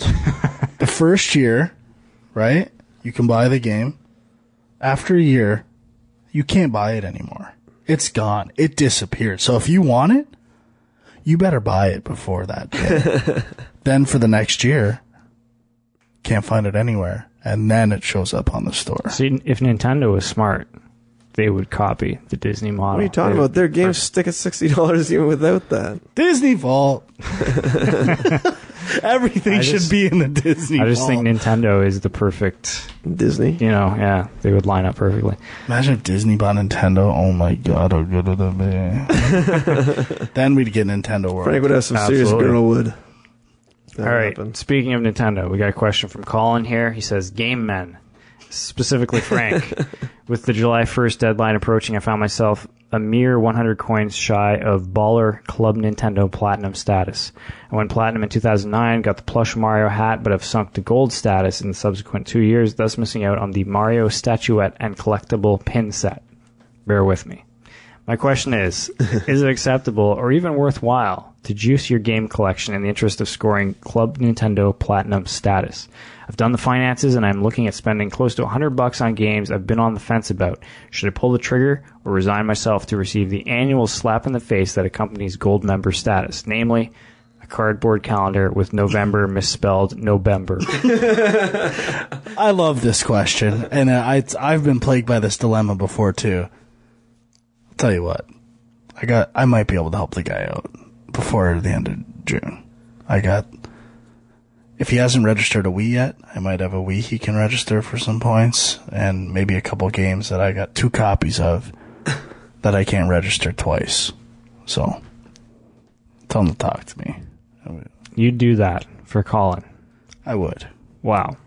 Because I got more. I'm not using points right now so that I can use them for next year. So and maybe hoarding. Maybe a little tit for tat, If I need some, he gives me some after the deadline. But we can work something out. Okay. But I love Platinum. I love Club Nintendo. And it is a great rewards program. And I've been actually taking advantage of it just since they added actual game downloads in exchange for it. I'm pretty happy with that. So it's fantastic. Okay, let's see. What else do we have here? Okay, Jeremy from St. Louis says, hey, Game Junkers, I've been a huge Film Junk fan for a few years. Just started Game Junk, and I love it. Not a huge gamer right now. 3 kids will do that, but I love the retro game talk and Frank's passion for his gaming lounge. My question is there a game that you remember loving, but no one else seemed to like? My 2 games are Jet Force Gemini for N64 and Freedom Fighters for GameCube. I played these games to death, but no one else seemed to. Are there games like this that you wish had achieved more widespread acclaim? Thanks for the podcast. Can't wait for the next one. Jeremy in St. Louis.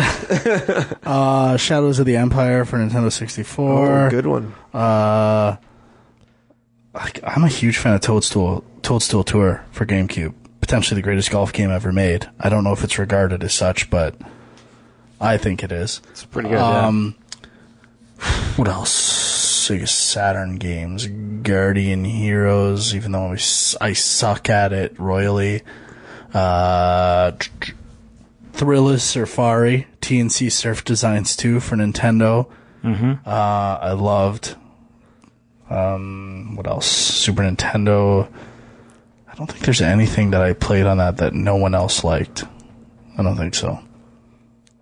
Sewer Shark isn't one I've gone to several times that I love. That is kind of a joke, and I just don't know why. I love that game. Yeah, it's the best. I think that's it that I can think of. I'm scanning my shelf In your mind. in my mind. Right. I can step in while you're thinking. Do it. The obvious binary domain Right. needs to be up there, but some less obvious ones. Body Harvest for N64. Didn't really get into it. DMA Designs before they were GTA. The Saboteur. Or was that Silicon Valley? I don't know who it was. The Saboteur. Oh, the Saboteur. Yeah, I really like That's this a good one. yeah. Jade Empire. Also, I'm going to put Viva Pinata on that list, too. oh yeah. Oh. I was gonna say Super Mario RPG, but I don't know how that might be widespread. Yeah, I don't know. big time. Beetle Adventure Racing, classic. I know you love it. Classic. And I got Shadow Hearts Covenant. Oh, I just got my favorite of all. You just reminded me of my favorite ever. Wayne Gretzky 3D hockey for Nintendo 64. Hell yeah. I'm unbeatable. Right, we're having a throwdown. Okay, bring it on. I might need a few practice games. Blah blah blah. Blah blah blah. I'll say it right now. I need no practice games. Anytime, anywhere. All right, let's do it. Anticipation for Nintendo. Oh, that's a good one. Yeah. I don't know. I'm drawing a blank. You know, you guys, everything you guys are saying, I'm like, yep, but I got nothing in my mind. Zelda right now. 2 for Nintendo. F-Zero GX for GameCube and F-Zero X for Nintendo 64. Amazing games. Amazing. I didn't know they made an F-Zero for N64. Shining Oh Force. my god. Genesis. Interesting. Oh yeah, they did. Duh. All right. Mass Effect 3 question. We will be saving that for next time. Silicon Knights Epic thing. We can't talk about that. Kickstarter stuff. Covered that last episode. So check out our discussion last episode. James from Cardiff wants to know what we would like to see on next-gen consoles. It's interesting. We never really talked about the new demos either for the Unreal 4 or Luminous, the Squaresoft one. To me, the things that stand out right away, just not in terms of system features, but like to me, the biggest advancements are effects, like what they can do with effects. I think a lot of processing power is just going towards effects, and I'm fine with that. But other than that, maybe some cloth and lighting seem to be really where all the effort's going to. I don't know if the rest, like backgrounds and character stuff, animation, can get that much better. So maybe facial stuff, but that's where I think the focus is. I'll tell you where it needs to go. AI. This guy on his AI. The rendering. kick. Rendering, you got your power. Give me a little love. Come on. You love it. I could care less about AI. Like, the dumbest enemies I need to play Rage. Play Crisis 1. And Rage. Play Crisis 1 and come talk to me. Okay. Run away 2 kilometers, and when they chase you down, I like dumb enemies. I don't like challenges. I'll tell you where I want next gen consoles to go. You know, we've got 3D, we've got I know where he's going. we've got Rumble packs. Carmack. We've got everything covered. You want to smell the cheese. We don't have scent. Smell-o-vision. I need to smell the world around me. I need to smell the dead zombies. Make it happen, people. I don't think you want to smell that. It is a missing dimension. It is. And I've heard that there were some devices that I know For were your made PC, for yeah. PC. So I don't know. What about taste? Have you guys heard about that? Ooh. What about a game that comes with okay. You ready for this? Jelly bellies, essentially, right? But they're all white, but they're numbered. And you have to eat them when they tell you to in the game, insert Jelly Belly number 4. And that, what do you think? It's like a game based around taste. And there could be a Harry Potter one where you eat different fun. What happens when you run out of Jelly Bellies? The Boy and His Blob. You eat actual jelly beans. There you go. Holy shit. I was thinking a little more introspective than that. I was thinking Mutant Blobs attack. As you eat, the blob gets bigger. See, I'm thinking more like a detective game. A detective game or something where the person has an acute sense of taste and you have to solve the puzzle based on something you taste. Columbo. So, what you taste in that Jelly Belly is a clue. I think it's pretty fucking good, actually. Good work. And then oh my god. Edit this out. Edit this out right now. Have you guys seen the tech about that electronic pad that actually kind of sends electrical signals to your finger, and it can simulate grass, although you're just touching a screen? No, but it feels like grass. This is crazy shit. Through certain electrical, they've narrowed down certain electrical signals that your brain processes as certain things, and they simulate it through a touchpad, so it feels like you're feeling grass or something else. I don't know how many grass or bush. Yeah. I don't know how many. Pubis. I don't know how many things they've narrowed down. That could be really great for that scene in Far Cry 3. Apply that tech. I don't know what you're talking about. The sex scene from Far Cry 3. All right. Keep your hands to yourself. I don't know where they're going to go. A little more seamless online integration would always be nice. Even I find more memory, always good. Yeah, I find the dashboard for Xbox Live, in game, is incredibly slow and laggy and unresponsive. So just get that shit down, man. But that's almost like your internet connection. That's not even the hardware. Don't give me one other. No, it's the hardware. I'm talking about when you press it and it's a blank gray. It's yeah, but nothing's going on. Diablo 3. How do they not have built-in voice chat? Disastrous. Yeah. Not a fan. I don't want comments.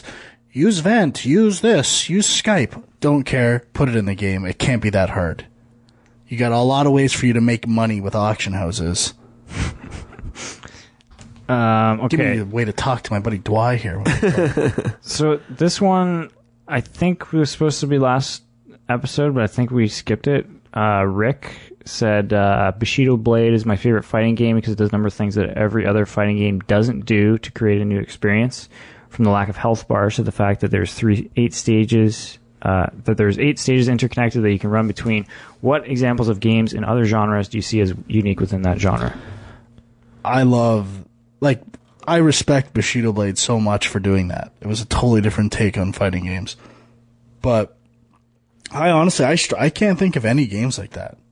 I don't know if I'm just not trying hard enough, but I got nothing. I struggled a bit with this too. The only one I thought it's tough because I think a lot of the groundbreaking ones are now common. They created a genre almost. I put GTA 3 because they kind of started the whole open world 3D concept, right? Yeah. That pretty revolutionary at its time. That was the only one that was doing that kind of stuff. Now, obviously it caught on huge and now everyone does it. For me, another one I put down was Mario Kart, the battle mode. Sure, yeah. That was the only other one I could really think of that was sort of cutting edge. Maybe Burnout. Yeah, with I was the whole thinking that too. car crashing. NBA Jam. like Yeah, how it changed arcade. sports games. Blades of Steel. But I guess, yeah, Blades of Steel or Hit the Ice route before that. But those kind of games, I don't know. Yeah, it seems like, yeah, anyone that was really good started its own genre. Like, Bushido Blade is really defined as, you know, there's no other game like it. It's pretty killer. Okay, let's do a couple more real quick here. Okay, so Austin and San Antonio. Isn't there an Austin in Japan, too? Yeah. Okay. Okay, two questions. First off, has there been a game you've been really excited for due to the trailers or gameplay videos, but when it came out, it was a complete disappointment?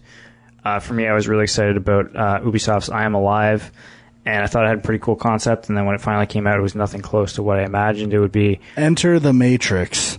That's a good one. Is that the online? No, that was just the one that came out after. I actually played a bit of the online one. Oh, Matrix Online. That's He plugged in. Yeah, I thought it was cool, but I don't know, there wasn't really much to do in it. So, second question related to E3. A lot of games seem to be going in the direction where the game is more cinematic than immersive. What are your thoughts on this trend, if it is one, in upcoming games? As always, you guys are the best. Completely agree, and that's why Metal Gear Solid Revengeance was so high on my list. It looks like it's got exciting gameplay and new gameplay, and it's not about canned cutscene after canned cutscene with interactive button press like Beyond, for example, Heavy Rain, or those type of games. Yeah, like give me some. Like Uncharted, your favorite game ever. I would say kind of like the first two levels of Uncharted 2, which were a bit too on rails for me, or half of Call of Duty. Black Ops, was it? Yeah, whatever. See, I don't have a problem with this trend, except the thing is, when it's done well, you don't feel like you're on rails, right? Like you feel like it's interactive and you have all these options open to you and the game's just reacting to what you're doing. But when it's not done well, then it really does feel like, oh, fuck, I gotta watch this stupid thing again and I gotta watch this again. And like it, yeah, I mean, there's a way to do it that I think really works. And Yep. I'm kind of with Sean. I think as long as there's a good balance between the cinematic and the immersiveness of it, it actually makes the game better, I think, where, you know, you get a little break, it breaks up the action by watching a cinematic, you learn a little something about the characters maybe, and then you go back to playing with those characters you're now more invested in. I don't know, I think, I don't mind it either. I think it's fine. yeah, like it is a little formulaic, but I think, you know, we found, like, I think the problem with a lot of those early Metal Gear games was that you'd play. Early. Yeah. Like Metal Gear Solid 4. Well, it's like one big long movie. I guess, yeah. But I mean, like, it's like you play, and then you sit and watch for a long period of time. And then you play, and you sit and watch. Whereas these games are trying to integrate the two, and I appreciate that. Okay. Is the other question about the hype to disappointment? Yeah, right. I got one. Mass Effect 2. I was completely jacked up for that game because of the Mass Effect 1 love I have. And this game totally disappointed me. You didn't even play it. How could you say it disappointed I played you? it. I beat it. Oh, I mean... Mass Effect 2. Yeah, you didn't play it when it came out, though. You waited like 4 years. No. I played it when it came out, and I got to near the end, and I quit because I was not enjoying it. Oh. And then I replayed it and realized I was basically at the end. And didn't like it again. Poppycock. Sorry, if I wanted to play an RPG when all you do is do quests to find your buds who then just do nothing for you. Like, come on. I could make a game like that right now. Call it the Game Junk Adventure. I'll go find Frank, I'll bring him back, I'll go find Dwight, I'll bring him back, and then I'll get to the end boss and say beat it. I'll save you the suspense. I'm at home. I'll go steal his retro collection. Yeah, I don't have too much for that one either. Maybe Mission Impossible for N64. Oh, that game was awesome. I was gonna go N64 route too. Yoshi's Story N64. Never played it. Yeah, the Mission Impossible one. Really? I liked it, I thought. Maybe I'm misremembering. No, it wasn't absolutely terrible, but I think the problem is it came out after GoldenEye, and everyone thought it was going to be another GoldenEye. Oh, go ahead. Sorry, I do have a movie equivalent for this question, though. Spawn, the movie. I do remember the controls in Mission Impossible game being a little wonky, but I think once you got over it, the game was pretty good. I don't know. I think I played it quite a bit, but maybe. Burning Rangers for Sega Saturn. Burning Rangers. Sonic Teams. Colossal flop. All right, 2 questions for Frank. Number 1, how future-proof expandable is the Retro Game Lounge, since the Wii, PS3, and 360 will qualify in the next 1 to 3 years? Number 2, with Aerosmith's 9 Lives eternally linked to the gaming soundtrack in your mind, will you be picking up the new Aerosmith album this summer, and what game will it be married to? I can't believe I haven't talked about this yet. I can't even count how many people have sent me a picture to that guy's fucking... that retro thing he has, that cupboard, the black with the red on the inside, with every system. Rubbing in your face. You sent it to me. Did I? Yeah, you did. Like, every, hey, did you see this guy's thing? Yeah, I did. It's my idea. Like, he might have started a long time ago. I essentially have the same idea. He's got doubles of systems. Like... just trying to juice his collection. I have doubles of lots of systems, too. I just don't feel the need to put them out there. It's a means to an end. Okay? I'm clearly insanely jealous. But it really is impressive. But in essence, I do have the same thing. I could create that. I choose not to.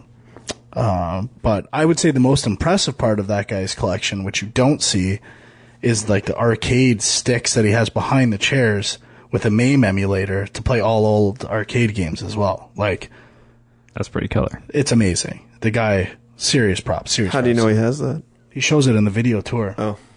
Now, serious props to that. And all jealousy aside, it is incredible. Now, how long before we get the video tour of Uncle Frank's Retro Lounge? Probably never, the way it's going right now. So, that's it might be a few years off. Okay.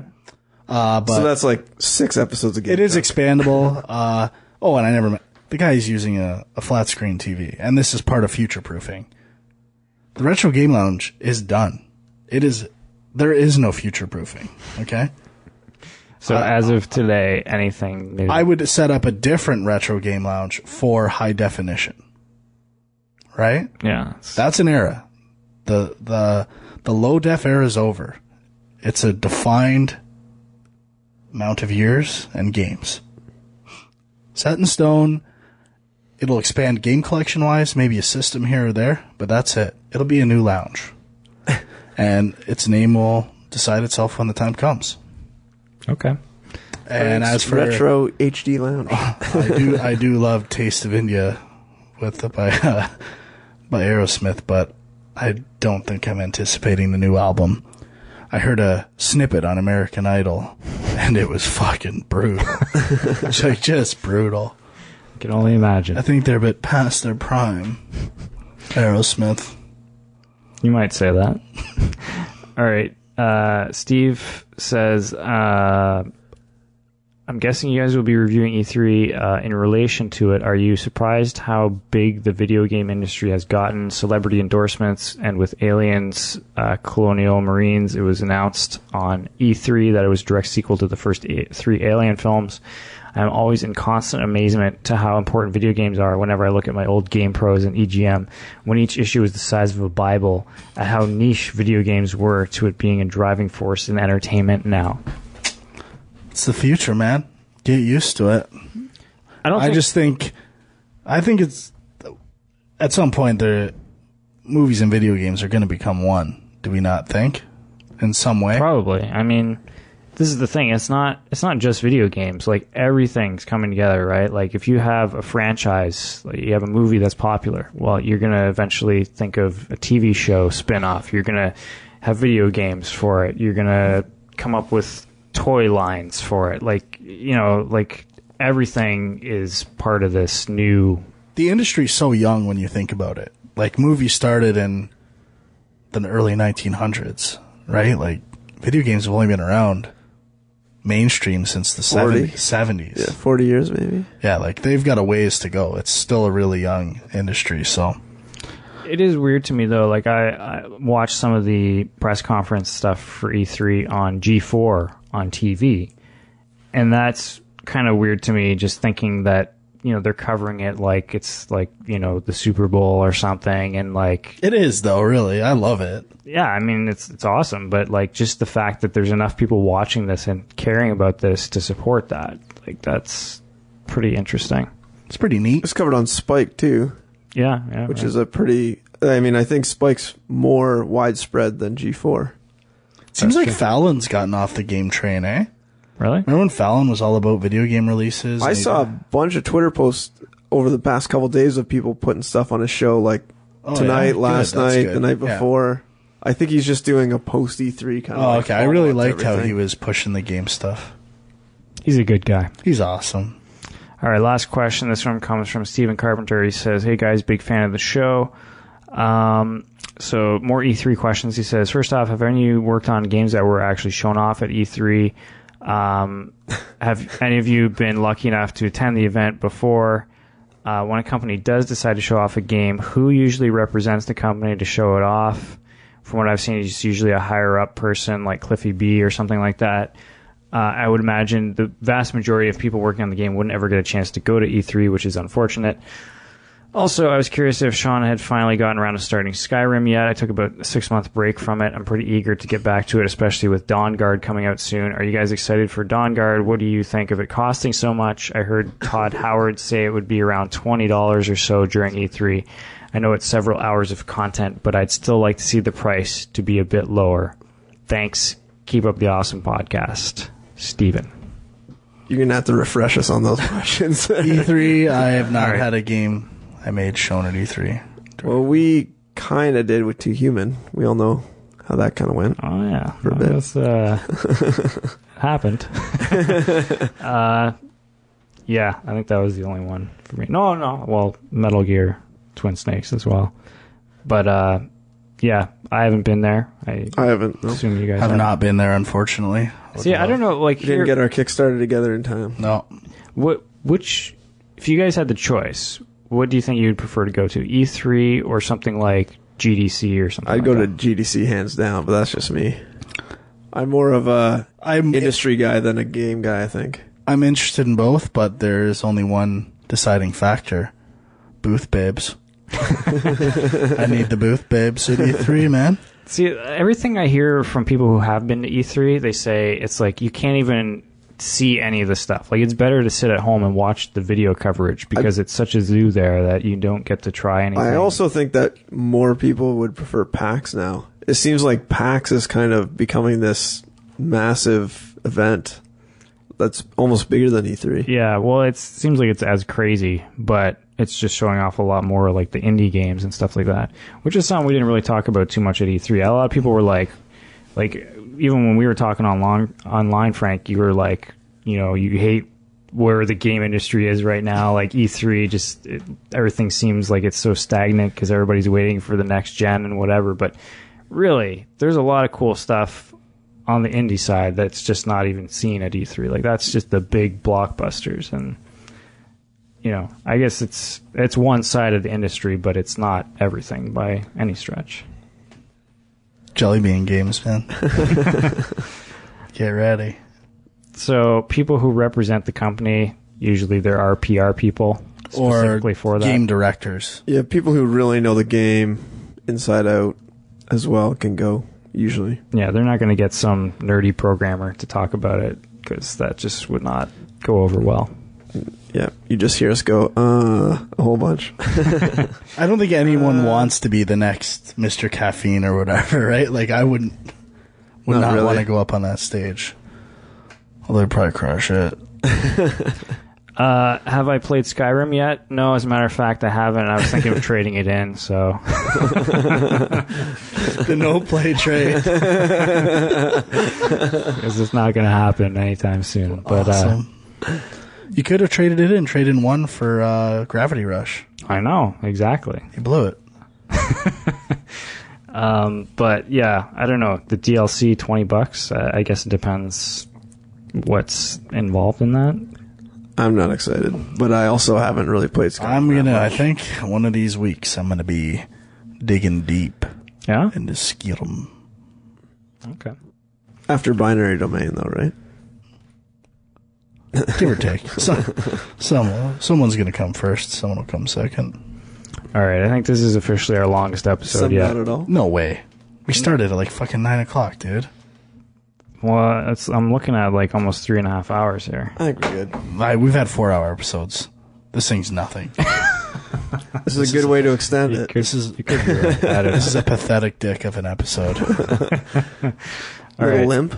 So let's end off by uncircumcised member covered by fucking long pubis. It's my dick. So let's end off by talking briefly about upcoming releases.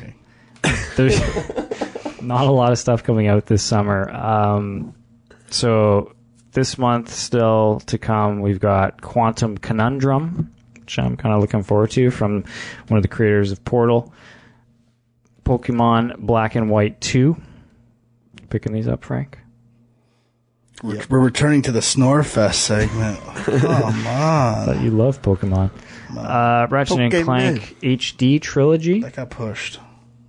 2? November, October, I think. What? Oh, man, there's really nothing coming out this summer. Date. Torchlight 2, NCAA Football 13, Tony Hawk's Pro Skater HD. Looking forward to that. Kingdom Hearts 3D. Is that coming out still? August, I think. Risen 2 Dark Waters, Double Dragon Neon, Sound Shapes, and Darksiders 2 is really the only major release coming out this summer. It sounds like I'm going to get to catch up on my gaming. That could be a THQ savior right there. The landscape is so barren. What did you mention? Retro City Rampage? No, but yeah. That's already out, isn't it? No, I don't think so. I think in the next week or two it's supposed to be out. So why, guys? And Sound Shapes is supposed to be getting a lot of hype. It's supposed to be good. Yeah, definitely looking forward to that. So yeah, I don't know. I guess for the next show, maybe we will try and actually do Mass Effect 3 this time. We'll get around to it. We'll do it. But I may try and play the first Darksiders as well. So we'll see. Prep for Darksiders 2. Yeah. So that's it. Thanks for listening, and stay tuned to facebook.com/GameJunk, or follow us on Twitter, twitter.com/GameJunkPodcasts, and get your little tidbits and updates on what's going on in the game industry. Think of it as a filter for the most critical game news. Exactly. You don't have to sort through. As I said on Facebook today. How opinions and stories on Kotaku about my day in Skyrim and what I look like. Fuck it. Like, just give me the good stuff. That's why I like Joystick too. It's relevant. Yes. Like I said on Facebook today, we got our fingers on the pulse of the industry. Yeah. Oh, you said that? I thought you said that. No. I hate how I can't He's post not this that myself. I always have to say Dirty Frank here. Like, you can, I think. No, you can't. I can't figure it out. It's like impossible. I don't know either. I just always post it straight up, and I think why I think he's smart. I think in your Facebook settings you can say, like, posting on pages, do you want to post as the page or as yourself? I think maybe I want to do both. Maybe I want to decide at the time of the post. You know, that is tricky. I don't know about that one. Just a simple drop down would do.